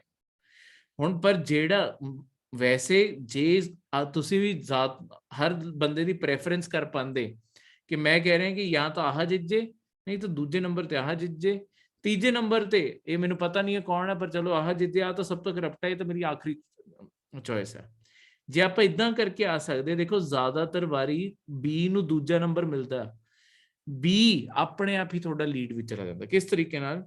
ਹੁਣ ਹੁੰਦਾ ਕਿ ਇਹ ਸਾਰੇ ਐਮਐਲਏਜ਼ ਨੇ ਇਦਾਂ ਇੱਕ ਪਰਚੀ ਦੇ ਸਾਰਿਆਂ ਨੂੰ ਪ੍ਰੈਫਰੈਂਸ ਦੇ ਦਿੱਤੀ। ਹੁਣ ਇਹਦੇ ਮੁਤਾਬਿਕ ਹੁਣ ਚੋਣ ਕਮਿਸ਼ਨ, ਇਹ ਮੈਂ ਸਿਰਫ ਐਗਜ਼ਾਮਪਲ ਲਈ ਨੰਬਰ ਜੋੜ ਰਿਹਾ, ਚੋਣ ਕਮਿਸ਼ਨ ਦੇ ਪੁਆਇੰਟਸ ਵਿੱਚ ਇਦਾਂ ਕਰਕੇ ਨੰਬਰਿੰਗ ਟੋਟਲਿੰਗ ਹੁੰਦੀ ਹੈ। A ਨੂੰ ਜਿਹਨੂੰ ਤੁਸੀਂ 1 ਦਿੱਤਾ, ਲੈਟਸ ਸਪੋਜ਼ ਇਹਨੂੰ 1 ਰੈਂਕ ਦੇ ਬਦਲੇ 10 ਨੰਬਰ ਮਿਲਨੇ ਆ, 2 ਨੂੰ 8 ਮਿਲਨੇ ਆ, ਇਹ ਤੀਜੇ ਰੈਂਕ ਨੂੰ 5 ਤੇ ਇਹਨੂੰ 3। ਇਦਾਂ ਹੀ ਸਾਰੇ ਐਮਐਲਏਜ਼ ਨੇ ਆਪਣੇ ਆਪਣੇ ਜਿੰਨੇ ਵੀ ਉਹਨਾਂ ਤੋਂ ਪਰਚੀਆਂ ਕਲੈਕਟ ਕੀਤੀਆਂ ਗਈਆਂ, ਉਹਨਾਂ ਨੇ ਇਸ ਪਰਚੀਆਂ ਦੇ ਅੰਦਰ ਆਪਣੇ ਆਪਣੇ ਇੱਧਰ ਰੈਂਕ ਦਿੱਤੇ ਹੋਣੇ ਆ। ਤਾਂ ਇਲੈਕਸ਼ਨ ਕਮਿਸ਼ਨ ਇਸ ਤੋਂ ਬਾਅਦ ਟੋਟਲ ਕਰਨਾ ਸ਼ੁਰੂ ਕਰਦੀ ਹੈ ਕਿ ਸਾਰੇ ਐਮਐਲਏਜ਼ ਦੇ ਮਿਲਾ ਕੇ ਕਿੰਨੇ ਲੋਕਾਂ ਨੇ ਮਤਲਬ A ਨੂੰ ਫਸਟ ਪ੍ਰੈਫਰੈਂਸ ਦਿੱਤੀ ਹੈ, ਇਹਨੂੰ D ਨੂੰ ਕਿਸੇ ਨੂੰ ਫਸਟ ਪ੍ਰੈਫਰੈਂਸ ਦਿੱਤੀ ਹੈ, ਮਤਲਬ ਅੱਡ-ਅੱਡ, ਕਿਉਂਕਿ ਲੋਕਾਂ ਨੇ ਅੱਡ-ਅੱਡ ਨੂੰ ਪਾਈ ਹੋਗੀ ਨਾ, ਸਭ ਤੋਂ ਜ਼ਿਆਦਾ ਨੰਬਰ ਕਿਹਦੇ ਬਣਦੇ ਆ। ਹੁਣ ਆਪਾਂ ਇਸ ਪੂਰੇ ਇਸ 'ਚ ਲਗਾ ਕੇ ਚੱਲਦੇ ਹਾਂ, ਲੈ ਆਪਾਂ ਇਹ ਜਿਹੜਾ ਪੂਰਾ ਸਿਸਟਮ ਹੈ ਇਹਨੂੰ ਆਪਾਂ ਹੁਣ ਥੋੜਾ ਜਿਹਾ ਡਿਟੇਲ 'ਚ ਬ੍ਰੇਕ ਡਾਊਨ ਕਰਾਂਗੇ। ਇਹ ਸਿਸਟਮ ਆਪਣੇ ਆਪ 'ਚ ਕੰਪਲਿਕੇਟਡ ਹੈ, ਤਾਂ ਹੀ ਜ਼ਿਆਦਾਤਰ ਜਨਤਾ ਨੂੰ ਨਹੀਂ ਇਨਵੋਲਵ ਕੀਤਾ ਗਿਆ ਕਿ ਚਲੋ ਥੋੜੇ ਜਿਹੇ ਲੋਕਾਂ ਦਾ ਆਪਾਂ ਚੋਣ ਕਰਾ ਲਾਂਗੇ, ਤਾਂ ਹੀ ਇਕੱਲੇ ਐਮਐਲਏ ਤੇ ਅੱਗੇ ਰਾਸ਼ਟਰਪਤੀ ਇਲੈਕਸ਼ਨ 'ਚ ਈਵਨ MP ਉਹਨਾਂ ਨੂੰ ਕੀਤਾ ਗਿਆ, ਬਾਕੀ ਨਹੀਂ ਕੀਤਾ ਗਿਆ। ਹੁਣ ਲੈਟਸ ਸਪੋਜ਼ ਜਦੋਂ ਪਹਿਲਾ ਰਾਊਂਡ ਇਦਾਂ ਹੀ ਹੁਣ ਪਹਿਲਾ ਦੌਰ ਖਤਮ ਹੋਇਆ VOTING ਦਾ, ਸਾਰਿਆਂ ਨੂੰ ਪਹਿਲੀ ਵਾਰੀ ਆਪਣਾ ਨੰਬਰ ਦੇਣ ਨੂੰ ਕਹਿਤਾ। ਨੰਬਰ ਦੇਣ ਤੋਂ ਬਾਅਦ ਹੁਣ ਟੋਟਲਿੰਗ ਹੋਈ ਹੋਊਗੀ।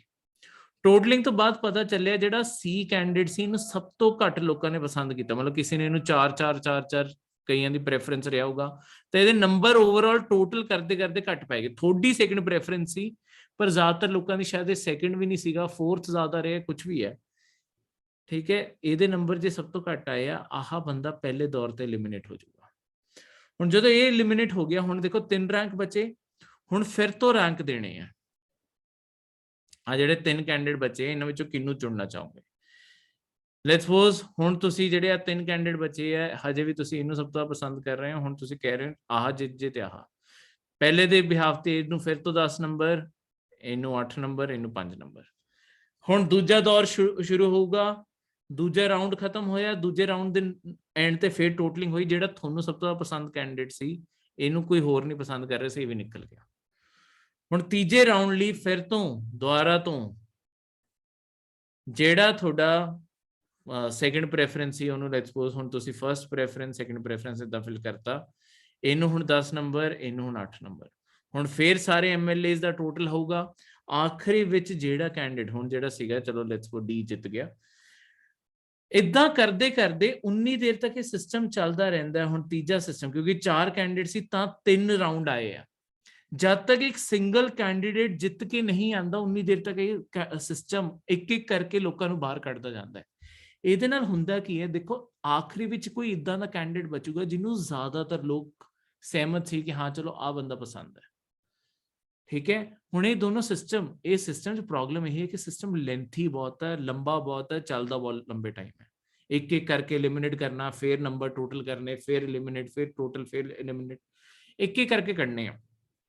ਪਰ ਜਦੋਂ ਕੱਢ ਤੇ ਜਿਹੜਾ ਬੰਦਾ ਆਖਰੀ ਵਿੱਚ ਬਚਿਆ ਉਹੀ ਬੰਦਾ ਸਭ ਤੋਂ ਜ਼ਿਆਦਾ ਡਿਜ਼ਰਵ ਕਰਨਾ ਸੀ ਜਿੱਤ, ਇਹੀ ਆਪਣੇ ਆਪ ਇਹਨਾਂ ਸਿੱਧ ਹੋ ਕੇ ਆਉਂਦਾ, ਕਿਉਂਕਿ ਉਹਨੂੰ ਸਾਰੇ ਜ਼ਿਆਦਾ ਮਤਲਬ ਸਾਰੇ ਲੋਕਾਂ ਨੇ ਸਭ ਤੋਂ ਜ਼ਿਆਦਾ ਨੰਬਰ ਉਹਨੂੰ ਹੀ ਦਿੱਤੇ ਹੋਣਗੇ ਨਾ, ਤਾਂ ਹੀ ਤਾਂ ਹਰ ਰਾਊਂਡ ਵਿੱਚ ਬਚਦਾ ਜਾ ਰਿਹਾ ਸੀ, ਤਾਂ ਉਹ ਸਭ ਤੋਂ ਜ਼ਿਆਦਾ ਫੇਵਰੇਬਲ ਕੈਂਡੀਡੇਟ ਰਿਹਾ, ਠੀਕ ਹੈ। ਇਸ ਤਰੀਕੇ ਨਾਲ ਆਪਾਂ ਨੂੰ ਪਤਾ ਚੱਲ ਜਾਂਦਾ ਕਿ ਅੱਛਾ ਲੋਕ ਕਿਹੜੇ ਕੈਂਡੀਡੇਟ ਨੂੰ ਸਭ ਤੋਂ ਜ਼ਿਆਦਾ ਪਸੰਦ ਕਰ ਰਹੇ ਸੀ, ਠੀਕ ਹੈ।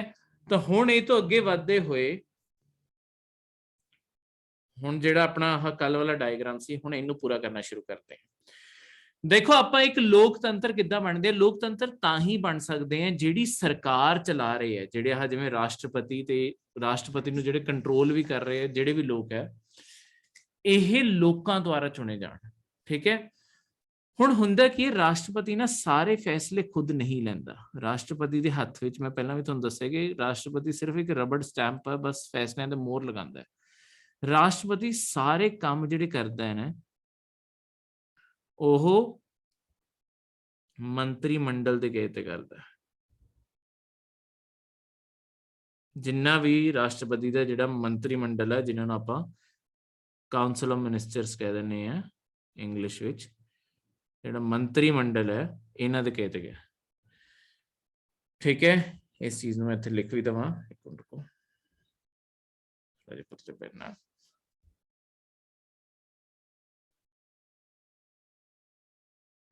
मंत्री परिषद कह लो या मंडल कह लो, चलो मंत्री मंडल ही लिख देना।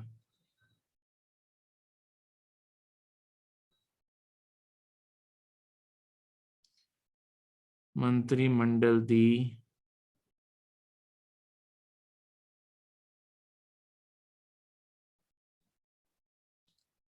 सहायत अते सलाह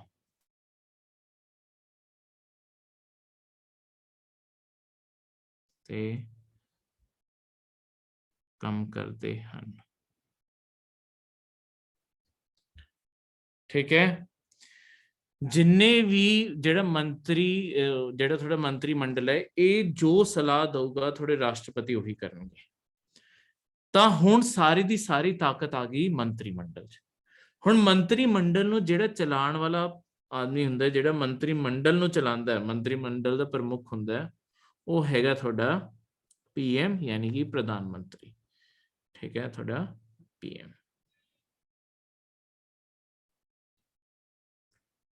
ਤੁਹਾਡੇ ਪ੍ਰਧਾਨ ਮੰਤਰੀ ਯਾਨੀ ਕਿ ਪ੍ਰਾਈਮ ਮਿਨਿਸਟਰ ਤੁਹਾਡੇ ਚਲਾਉਂਦੇ ਆ ਮੰਤਰੀ ਮੰਡਲ ਨੂੰ, ठीक है। सारा मंत्री मंडल थोड़े प्राइम मिनिस्टर प्रधान मंत्री का हुंदा है। हुण प्रधान मंत्री किद्दां बणीदा है, देखो हुण लोकतंत्र इत्थे ही आंदा है। थोड़े संविधान ने जिहड़ी चीज लिखी हुई है ना, वही लिखी हुई है। आपां देखो सीधे तौर ते लोक सभा नूं चुन रहे हैं। ਹੁਣ ਤੁਹਾਡੇ ਸੰਵਿਧਾਨ ਵਿੱਚ ਇਹ ਲਿਖਿਆ ਹੈ ਜਿਹੜਾ ਪ੍ਰਧਾਨ ਮੰਤਰੀ ਹੋਊਗਾ ਉਹ ਕੌਣ ਬਣੂਗਾ, ਤੁਹਾਡੇ ਸੰਵਿਧਾਨ ਨੇ ਲਿਖਿਆ ਹੋਇਆ ਹੈ ਜਿਹੜਾ ਵੀ ਆਦਮੀ ਲੋਕ ਸਭਾ ਦੇ ਜਿੰਨੀਆਂ ਵੀ ਲੋਕ ਸਭਾ ਚ ਮੈਂਬਰ ਹੈਗੇ ਆ ਉਹਨਾਂ ਦੀ 50% ਤੋਂ ਜ਼ਿਆਦਾ ਦੀ ਸਪੋਰਟ ਹੋਊਗੀ ਜਿਹਦੇ ਕੋਲੇ, ਮੈਂ ਤੁਹਾਨੂੰ ਹੁਣੇ ਸਮਝਾਉਣਾ ਹੈ ਡਿਟੇਲ ਚ। ਕੁੱਲ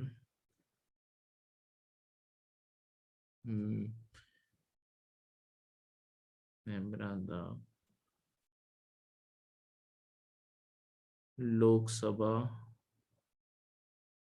ਦਾ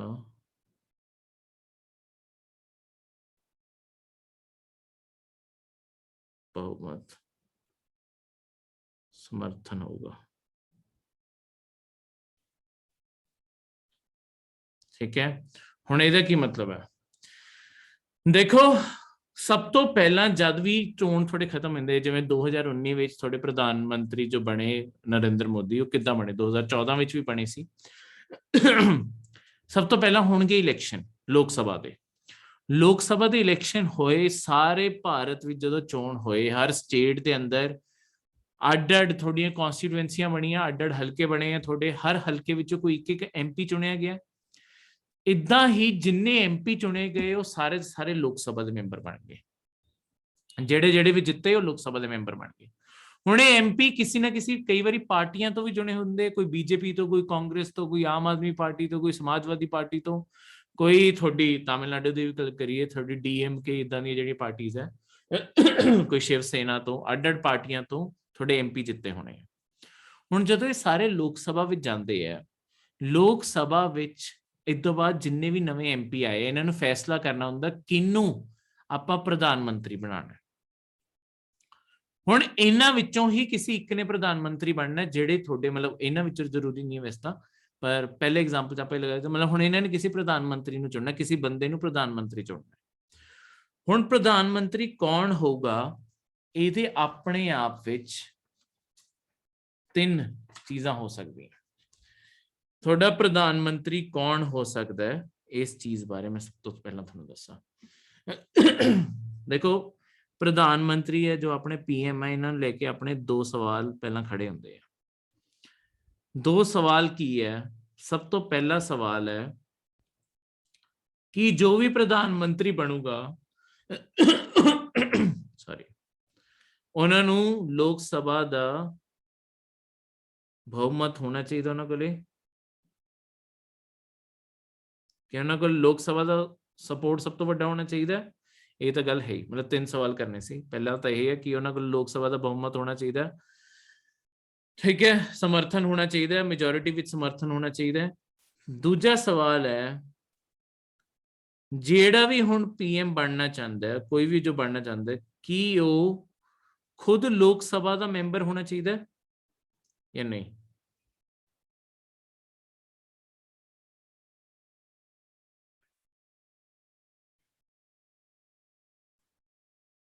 कि वो खुद लोक सभा का मैंबर होना चाहिए। ते तीजा जिहड़ा सवाल है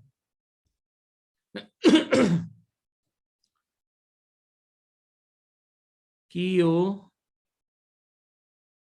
जिहड़ी बहुमत पार्टी होगी जिन्हें सब तो ज्यादा वोटां जीतियां वो उसे दा ही मैंबर होना चाहिए या किसी होर दा भी हो सकता है।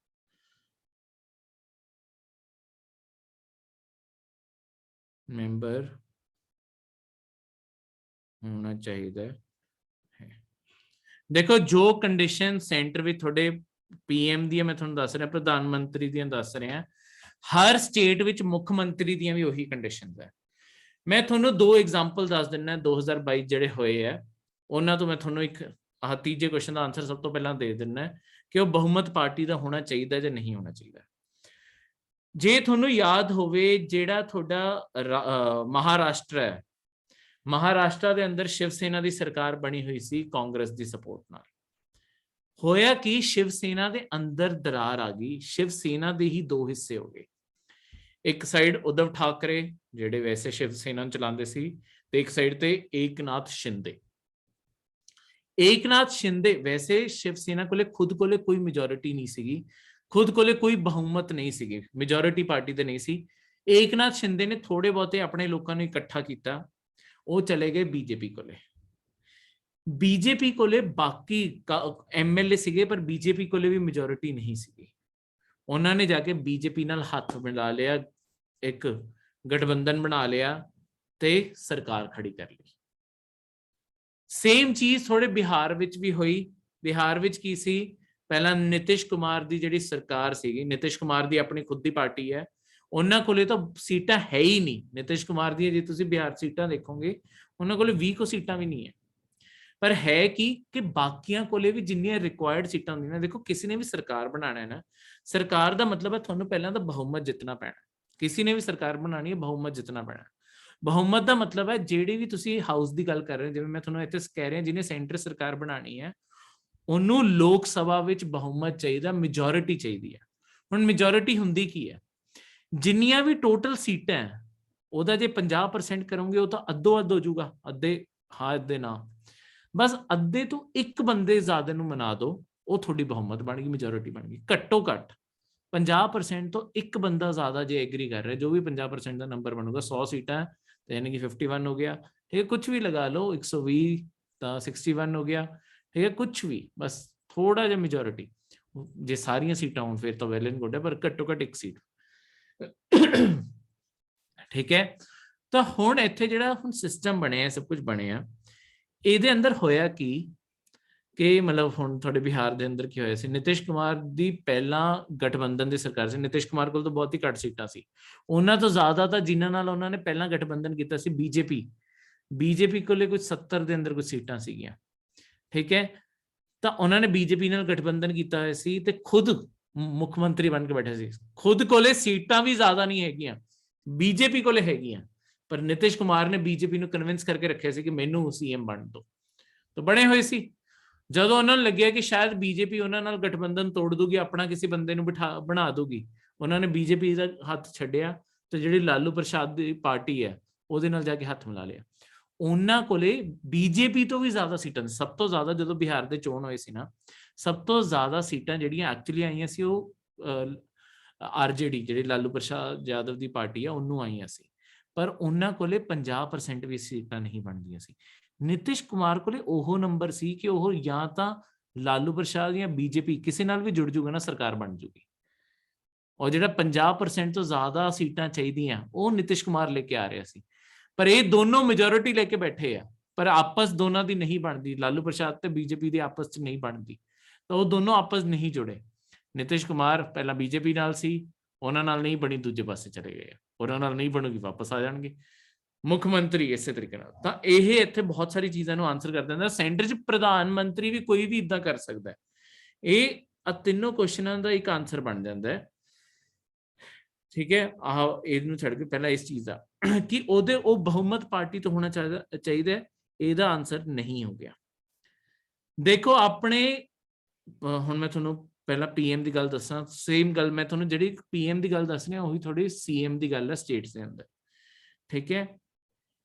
ਬਸ ਇੱਥੇ ਹੁਣ ਪੀਐਮ ਦੇ ਕੇਸ ਵਿੱਚ ਕੀ ਹੁੰਦਾ ਹੈ, ਇਹਦਾ ਆਨਸਰ ਆਪਾਂ ਹੁਣ ਨਹੀਂ ਕਰ ਚੁੱਕੇ ਹਾਂ, ਠੀਕ ਹੈ। ਇਹਦਾ ਕੀ ਹੈ ਕਿ ਦੇਖੋ ਆਪਣਾ ਪ੍ਰਧਾਨ ਮੰਤਰੀ ਪੀਐਮ ਕੌਣ ਹੋ ਸਕਦਾ, ਦੇਖੋ ਪੀਐਮ ਕੋਈ ਵੀ ਇਹਨਾਂ ਵਿੱਚੋਂ ਤਿੰਨ, ਹੁਣ ਆਹ ਪਹਿਲਾਂ ਦੂਜੇ ਕੁਐਸਚਨ ਦਾ ਆਨਸਰ ਦੇਦਾ, ਪੀਐਮ ਕੌਣ ਹੋ ਸਕਦਾ, ਕਿ ਉਹਨੂੰ ਹਮੇਸ਼ਾ ਲੋਕ ਸਭਾ ਦਾ ਹੀ ਮੈਂਬਰ ਹੋਣਾ ਚਾਹੀਦਾ, ਨਹੀਂ, ਪੀਐਮ ਤੁਹਾਡਾ ਲੋਕ ਸਭਾ ਦਾ ਵੀ ਮੈਂਬਰ ਹੋ ਸਕਦਾ ਹੈ, ਠੀਕ ਹੈ, ਪੀਐਮ ਤੁਹਾਡਾ ਰਾਜ ਸਭਾ ਦਾ ਵੀ ਮੈਂਬਰ ਹੋ ਸਕਦਾ ਹੈ, ਤੇ ਪੀਐਮ ਤੁਹਾਡਾ ਤੀਜੀ ਚੀਜ਼ ਬਹੁਤ ਜ਼ਰੂਰੀ ਹੈ, ਤੇ ਤੁਹਾਡੇ ਯੂਪੀਐਸਸੀ ਨੇ ਤਾਂ ਪਹਿਲਾਂ ਪ੍ਰੀਵੀਅਸ ਈਅਰ ਚ ਪੁੱਛਿਆ ਵੀ ਹੋਇਆ, ਪੰਜਾਬ ਵੀ ਪੁੱਛ ਸਕਦਾ, ਭਾਰਤ ਦਾ ਕੋਈ ਵੀ ਨਾਗਰਿਕ ਵੀ ਹੋ ਸਕਦਾ, ਨਾਗਰਿਕ ਵੀ ਹੋ ਸਕਦਾ ਜੋ 6 ਮਹੀਨੇ ਦੀ, ਹੁਣ ਮੈਂ ਤੁਹਾਨੂੰ ਦੀ ਮਿਆਦ ਲਈ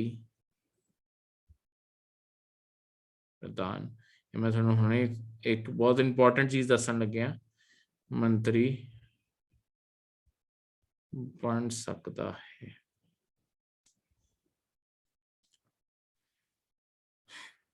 ਹੁਣ ਇਹ ਚੀਜ਼ ਕੀ ਹੈ,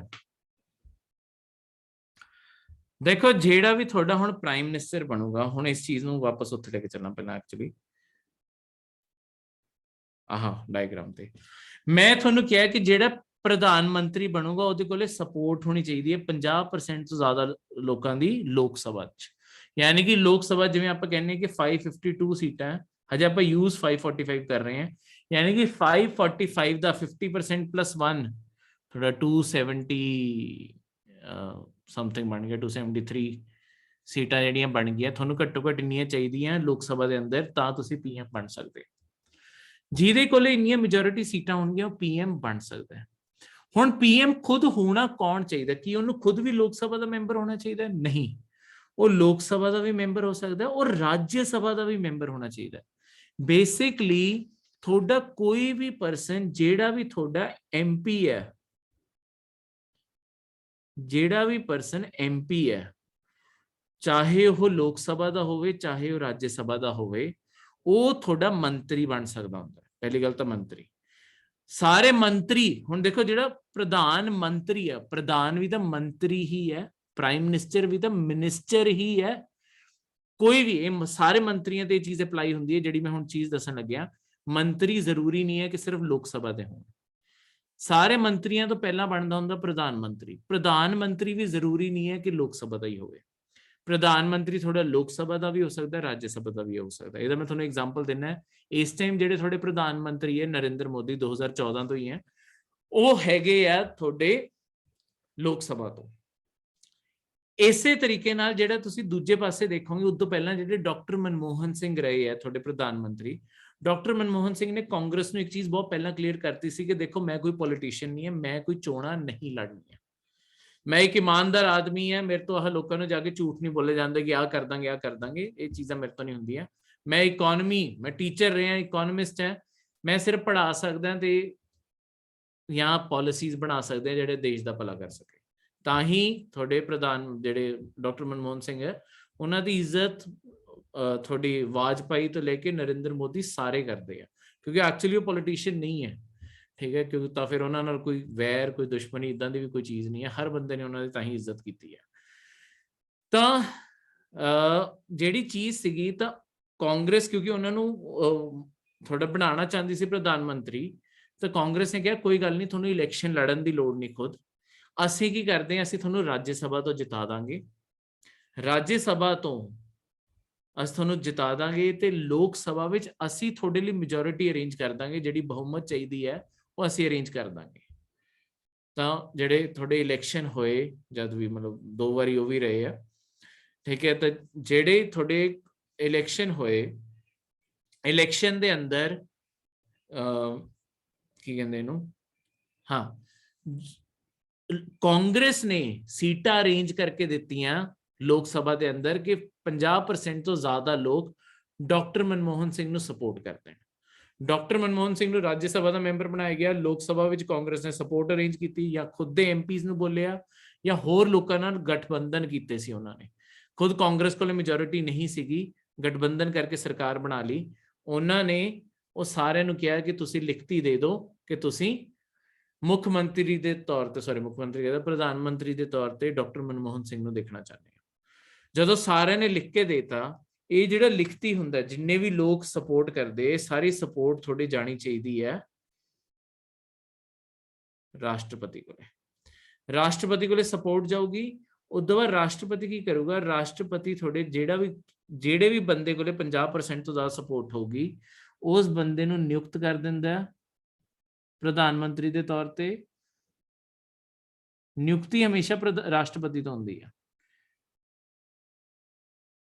ਠੀਕ ਹੈ, ਨਿਯੁਕਤੀ, ਅਤੇ ਫਿਰ ਉਦੋਂ ਬਾਅਦ ਸਹੁੰ ਵੀ ਪਾਈ ਜਾਂਦੀ ਹੈ ਕਿ ਤੁਸੀਂ ਆਪਣੇ ਆਫਿਸ ਵੱਲ ਵਫਾਦਾਰ ਰਹੋਗੇ, ਜੋ ਵੀ ਇਦਾਂ ਦੀ ਸਾਰੀ ਜਿਹੜੀ ਸਹੁੰ ਹੁੰਦੀ ਹੈ, ਸਹੁੰ ਦੀ ਜਿਹੜੀ ਪੂਰੀ ਸੈਰੇਮਨੀ ਹੁੰਦੀ ਹੈ ਫਿਰ ਹੁੰਦੀ ਹੈ। ਉਹ ਦੇਖਿਓ ਉੱਥੇ ਹਮੇਸ਼ਾ ਰਾਸ਼ਟਰਪਤੀ ਸਹੁੰ ਦਵਾ ਰਹੇ ਹੁੰਦੇ ਆ। ਤਾਂ ਯਾਨੀ ਕਿ ਇੱਕ ਬੰਦੇ ਨੂੰ ਰਾਜ ਸਭਾ ਲੋਕ ਸਭਾ ਦੋਨਾਂ ਵਿੱਚੋਂ ਕਿਸੇ ਵੀ ਹਾਊਸ ਦਾ ਮੈਂਬਰ ਹੋ ਸਕਦਾ। ਇੱਕ ਹੋਰ ਵੀ ਕੰਡੀਸ਼ਨ ਰੱਖੀ ਗਈ ਹੈ, ਇਹ ਦੇਖੋ ਤੁਹਾਡੇ ਕਨਸਟੀਟਿਊਸ਼ਨ ਵਿੱਚ ਇੱਕ ਸੰਵਿਧਾਨ ਦੇ ਅੰਦਰ ਯੂਨੀਕ ਚੀਜ਼ ਹੈ। ਇਹਦੇ ਅੰਦਰ ਹੈਗਾ ਕਿ ਜੇ ਤੁਸੀਂ ਨਹੀਂ ਵੀ ਹੋ ਨਾ ਮੈਂਬਰ ਇਹਨਾਂ ਵਿੱਚੋਂ ਕਿਸੇ ਇੱਕ ਹਾਊਸ ਦੇ, ਸਿਰਫ ਤੁਸੀਂ ਭਾਰਤ ਦੇ ਨਾਗਰਿਕ ਹੋ, ਤੁਸੀਂ 6 ਮਹੀਨੇ ਲਈ ਪ੍ਰਧਾਨ ਮੰਤਰੀ ਜਾਂ ਕੋਈ ਵੀ ਹੋਰ ਮੰਤਰੀ ਬਣਾਏ ਜਾ ਸਕਦੇ ਹੋ। ਇਹ ਕਿਉਂ ਰੱਖਿਆ ਗਿਆ ਹੈ? ਕਿ ਦੇਖੋ ਆਪਾਂ ਨੂੰ ਰਾਤੋਂ ਰਾਤ ਜੇ ਕਿਸੇ ਬੰਦੇ ਦੇ ਟੈਲੈਂਟ ਦੀ ਕਿਸੇ ਵੀ ਮੰਤਰੀ ਦੇ ਤੌਰ ਤੇ ਜ਼ਰੂਰਤ ਪੈ ਜੇ, ਜਿਵੇਂ 1992 ਵਿੱਚ, ਉਹ ਵੀ ਇਹਦਾ ਵੀ ਐਗਜ਼ਾਮਪਲ ਡਾਕਟਰ ਮਨਮੋਹਨ ਸਿੰਘ ਹੀ ਹੈ। 1992 ਵਿੱਚ ਰਾਤੋਂ ਰਾਤ ਮੰਤਰੀ ਬਣਾਇਆ ਗਿਆ ਸੀ ਤੁਹਾਨੂੰ, ਪਹਿਲੀ ਵਾਰੀ ਤੁਹਾਡੇ ਫਾਈਨੈਂਸ ਦਾ ਮੰਤਰੀ ਬਣਾਇਆ ਗਿਆ ਸੀ ਤੁਹਾਡੇ ਡਾਕਟਰ ਮਨਮੋਹਨ ਸਿੰਘ ਨੂੰ, ਕਿਉਂਕਿ ਇੰਡੀਆ ਬਹੁਤ ਬੁਰੇ ਕ੍ਰਾਈਸਿਸ, 1991 ਦੀ ਗੱਲ ਹੈ, ਬਹੁਤ ਬੁਰੇ ਕ੍ਰਾਈਸਿਸ ਚੋਂ ਨਿਕਲ ਰਿਹਾ ਸੀ, ਠੀਕ ਹੈ, ਬਹੁਤ ਹੀ ਇੰਡੀਆ ਦੀ ਆਰਥਿਕ ਸਥਿਤੀ ਬਹੁਤ ਖਰਾਬ ਹੋਈ ਪਈ ਸੀ। ਉਦੋਂ ਪਹਿਲੀ ਵਾਰੀ ਡਾਕਟਰ ਮਨਮੋਹਨ ਸਿੰਘ ਦਾ ਟੈਲੈਂਟ ਰੈਕੋਗਨਾਈਜ਼ ਕੀਤਾ ਗਿਆ ਸੀ ਕਿ ਤੁਸੀਂ ਬਜਟ ਬਣਾਓ ਸਾਡਾ ਤੇ ਸਾਨੂੰ ਇਹ ਪਰੇਸ਼ਾਨੀ ਚੋਂ ਕੱਢੋ। ਤਾਂ ਡਾਕਟਰ ਮਨਮੋਹਨ ਸਿੰਘ ਨੂੰ ਕਿਹਾ ਕਿ, ਉਹ ਕਹਿੰਦੇ ਕਿ ਮੈਂ ਤਾਂ ਮੰਤਰੀ ਹੈ ਹੀ ਨਹੀਂ, ਉਹ ਕਹਿੰਦੇ ਫਿਕਰ ਨਾ ਕਰੋ 6 ਮਹੀਨੇ ਲਈ ਹਜੇ ਮੰਤਰੀ ਬਣੋ, 6 ਮਹੀਨੇ ਜਾਂ ਤਾਂ ਤੁਹਾਨੂੰ ਲੋਕ ਸਭਾ ਜਾਂ ਰਾਜ ਸਭਾ ਦੀ ਅਸੀਂ ਸੀਟ ਦਵਾ ਦਾਂਗੇ। ਪਰ ਉਹਨਾਂ ਨੇ ਉਸੇ ਟਾਈਮ ਕਹਿਤਾ ਸੀ ਕਿ ਮੈਂ ਇਲੈਕਸ਼ਨ ਤਾਂ ਲੜਨਾ ਹੀ ਨਹੀਂ, ਲੋਕ ਸਭਾ ਮੇਰੇ ਬਸ ਦੀ ਗੱਲ ਨਹੀਂ। ਤਾਂ ਉਹਨੇ ਕਿਹਾ ਕੋਈ ਗੱਲ ਨਹੀਂ, ਅਸੀਂ ਰਾਜ ਸਭਾ 'ਚ ਕਰਵਾ ਦਾਂਗੇ, ਬਸ ਮੰਤਰੀ ਪਦ ਸੰਭਾਲ ਲਓ ਤੇ ਭਾਰਤ ਨੂੰ ਇਸ ਕ੍ਰਾਈਸਿਸ ਤੋਂ ਬਚਾ ਲਓ। ਉਸ ਟਾਈਮ ਹੀ ਉਹ ਫੇਮਸ ਹੋਏ ਸੀ, ਠੀਕ ਹੈ। ਤਾਂ ਕੋਈ ਵੀ ਬੰਦਾ 6 ਮਹੀਨੇ ਦਾ ਟਾਈਮ ਮਿਲ ਜਾਂਦਾ ਫਿਰ ਕਿ 6 ਮਹੀਨੇ 'ਚ ਕਿਸੇ ਇੱਕ ਹਾਊਸ ਦੇ ਮੈਂਬਰ ਬਣ ਜਾਓ ਜੇ ਕੰਟੀਨਿਊ ਕਰਨਾ ਹੈ। ਜੇ 6 ਮਹੀਨੇ ਬਾਅਦ ਮੰਤਰੀ ਨਹੀਂ ਰਹਿਣਾ, ਬਸ ਉਸ ਤੋਂ ਬਾਅਦ 6 ਮਹੀਨੇ ਬਾਅਦ ਤੁਸੀਂ ਖੁਦ ਹੀ ਰਿਟਾਇਰ ਹੋ ਜਾਓਗੇ, ਠੀਕ ਹੈ। ਪਰ 6 ਮਹੀਨੇ ਲਈ ਭਾਰਤ ਦਾ ਕੋਈ ਵੀ ਬੰਦਾ ਜਿਹੜਾ ਕੁਆਲੀਫਾਈ ਕਰਦਾ ਹੈ, ਉਹ ਤੁਹਾਡਾ ਕੋਈ ਵੀ ਮੰਤਰੀ ਬਣਾਇਆ ਜਾ ਸਕਦਾ ਹੈ, ਈਵਨ ਕਿ ਜਿਹੜਾ ਤੁਹਾਡਾ ਪ੍ਰਧਾਨ ਮੰਤਰੀ ਉਹ ਵੀ ਆਫਿਸ ਦਿੱਤਾ ਜਾ ਸਕਦਾ ਹੈ। ਹੁਣ ਜਦੋਂ ਤੁਹਾਡਾ ਪ੍ਰਧਾਨ ਮੰਤਰੀ ਬਣ ਜਾਂਦੇ, ਹੁਣ ਗੱਲ ਆਉਂਦੀ ਹੈ ਬਾਕੀ ਮੰਤਰੀਆਂ ਨੂੰ ਬਣਾਉਣ ਦੀ। ਦੇਖੋ ਬਾਕੀ ਮੰਤਰੀਆਂ ਨੂੰ ਕਿੱਦਾਂ ਬਣਾਇਆ ਜਾਂਦਾ ਹੈ। ਹੁਣ ਜੋ ਵੀ ਇਨਸਾਨ ਤੁਹਾਡਾ ਪ੍ਰਾਈਮ ਮਿਨਿਸਟਰ ਬਣੂਗਾ, ਪੀਐਮ ਬਣੂਗਾ, ਰਾਸ਼ਟਰਪਤੀ ਫਿਰ ਪੀਐਮ ਨੂੰ ਪੁੱਛਦਾ ਕਿ ਹੁਣ ਤੁਸੀਂ ਬਾਕੀ ਮੰਤਰੀ ਕਿਹਨੂੰ ਬਣਾਉਣਾ ਚਾਹੋਗੇ। ਦੇਖੋ ਸਾਰਾ ਮੰਤਰੀ ਮੰਡਲ ਜਿਹੜਾ ਹੈਗਾ ਉਹ ਪ੍ਰਧਾਨ ਮੰਤਰੀ ਦਾ ਹੀ ਹੁੰਦਾ ਹੈ। ਪ੍ਰਧਾਨ ਮੰਤਰੀ ਦੀ ਮਰਜ਼ੀ ਹੁੰਦੀ ਹੈ ਕਿਹੜੇ ਬੰਦੇ ਨੂੰ ਕਦੋਂ ਮਿਨਿਸਟਰ ਬਣਾਉਣਾ, ਕਦੋਂ ਮਿਨਿਸਟਰੀ ਤੋਂ ਹਟਾਉਣਾ ਹੈ। ਉਹ ਵੀ ਉਹ ਕਹਿ ਸਕਦੇ ਰਾਸ਼ਟਰਪਤੀ ਨੂੰ ਕਿ ਇਹਨੂੰ ਹਟਾ ਦਿਓ, ਰਾਸ਼ਟਰਪਤੀ ਨਾਲ ਦੀ ਨਾਲ ਹਟਾ ਵੀ ਦਊਗਾ। ਜਿਹੜੇ ਮਰਜ਼ੀ ਬੰਦੇ ਨੂੰ ਉਹ ਮੰਤਰੀ ਮੰਡਲ ਦਾ, ਦੇਖੋ ਆਪਣੇ ਸੰਵਿਧਾਨ ਨੇ ਸਿਰਫ ਇੱਕ ਚੀਜ਼ ਬੋਲੀ ਹੈ ਕਿ ਜਿਹੜਾ ਪ੍ਰਧਾਨ ਮੰਤਰੀ ਹੈ ਉਹਦੇ ਕੋਲ 50% ਸਪੋਰਟ ਹੋਣੀ ਚਾਹੀਦੀ ਹੈ ਲੋਕ ਸਭਾ ਦੀ। ਉਦੋਂ ਬਾਅਦ ਜਿਹੜੇ ਬਾਕੀ ਮੰਤਰੀ ਹੈ, ਜਿਨ੍ਹਾਂ ਨੂੰ ਵੀ ਪ੍ਰਧਾਨ ਮੰਤਰੀ ਚਾਹੂਗਾ ਉਹ ਮੰਤਰੀ ਬਣਨਗੇ, ਚਾਹੇ ਉਹ ਲੋਕ ਸਭਾ ਦੇ ਮੈਂਬਰ ਹੋਣ, ਚਾਹੇ ਉਹ ਰਾਜ ਸਭਾ ਦੇ, ਠੀਕ ਹੈ। ਪ੍ਰਧਾਨ ਮੰਤਰੀ ਦੀ ਮਰਜ਼ੀ ਹੈ, ਜਾਂ ਭਾਰਤ ਦੇ ਨਾਗਰਿਕ ਹੋਣ, ਪਰ ਉਹ 6 ਮਹੀਨੇ ਲਈ ਬਣਨਗੇ। ਫਿਰ 6 ਮਹੀਨੇ ਦੇ ਅੰਦਰ ਅੰਦਰ ਕਿਸੇ ਇੱਕ ਹਾਊਸ ਦਾ ਤੁਹਾਨੂੰ ਮੈਂਬਰ ਬਣਨਾ ਪੈਣਾ, ਠੀਕ ਹੈ। ਹੁਣ ਇਹ ਡਾਇਗਰਾਮ ਨੂੰ ਪਲੀਜ਼ ਜੇ ਨਹੀਂ ਸਮਝ ਆਇਆ ਪਿਛਲੀ ਵੀਡੀਓ ਤੇ ਇਸ ਵੀਡੀਓ ਨੂੰ ਦੁਬਾਰਾ ਦੇਖ ਲਿਓ, ਕਿਉਂਕਿ ਜਦ ਮੇਨ ਪੋਲਿਟੀ ਪੜਾਂਗੇ ਮੈਂ ਉੱਥੇ ਇਸ ਚੀਜ਼ ਤੇ ਟਾਈਮ ਨਹੀਂ ਲਗਾਉਣਾ ਚਾਹੁੰਦਾ। ਇਹਦੇ ਅੰਦਰ ਹੋਰ ਵੀ ਡਿਟੇਲ ਹੈ, ਮੈਂ ਉਸ ਡਿਟੇਲ ਵੱਲ ਜਾਣਾ ਪਸੰਦ ਕਰੂੰਗਾ, ਤੁਹਾਨੂੰ ਹੋਰ ਉਹਦੇ ਅੰਦਰ ਡੀਪ ਲੈ ਕੇ ਜਾਣਾ ਚਾਹੁੰਦਾ। ਤੇ ਇਹ ਕੰਸੈਪਟ ਨੂੰ ਇੱਥੇ ਸਮਝੋ, ਜੇ ਨਹੀਂ ਸਮਝ ਆਇਆ ਕਿਤੇ ਵੀ ਉਹ ਮੇਰੇ ਤੋਂ ਡਾਊਟ ਪੁੱਛਿਓ। ਇਸ ਤੋਂ ਬਾਅਦ ਰਾਸ਼ਟਰਪਤੀ ਤੁਹਾਡੇ ਪੀਐਮ ਤੋਂ ਪੁੱਛਦਾ ਹੈ, ਪੀਐਮ ਕਿਸੇ ਵੀ ਐਮਪੀ ਨੂੰ ਮੰਤਰੀ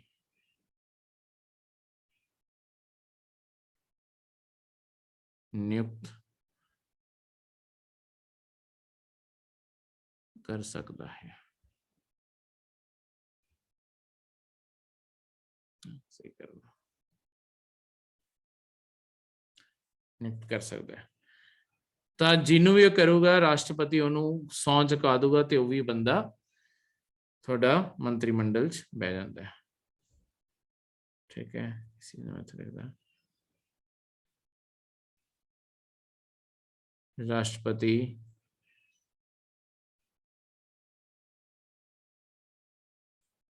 ਫਿਰ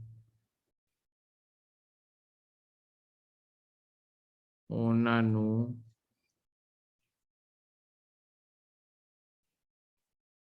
ਨਿਯੁਕਤ ਕਰਦਾ ਹੈ ਅਤੇ ਉਹ ਸਹੁੰ ਚੁੱਕਦੇ, ਠੀਕ ਹੈ। ਤਾਂ ਇਹ ਸੀਗਾ ਤੁਹਾਡਾ ਇਸ ਚੀਜ਼ ਦਾ ਪੂਰਾ ਬੇਸਿਕ ਡਾਇਗਰਾਮ, ਠੀਕ ਹੈ। ਤੇ ਫਿਰ ਉਹ ਸਾਰੇ ਸਹੁੰ ਚੁੱਕਦੇ ਆ ਤੇ ਇਸ ਤਰੀਕੇ ਨਾਲ ਤੁਹਾਡੀ ਸਰਕਾਰ ਚੱਲਦੀ ਹੈ।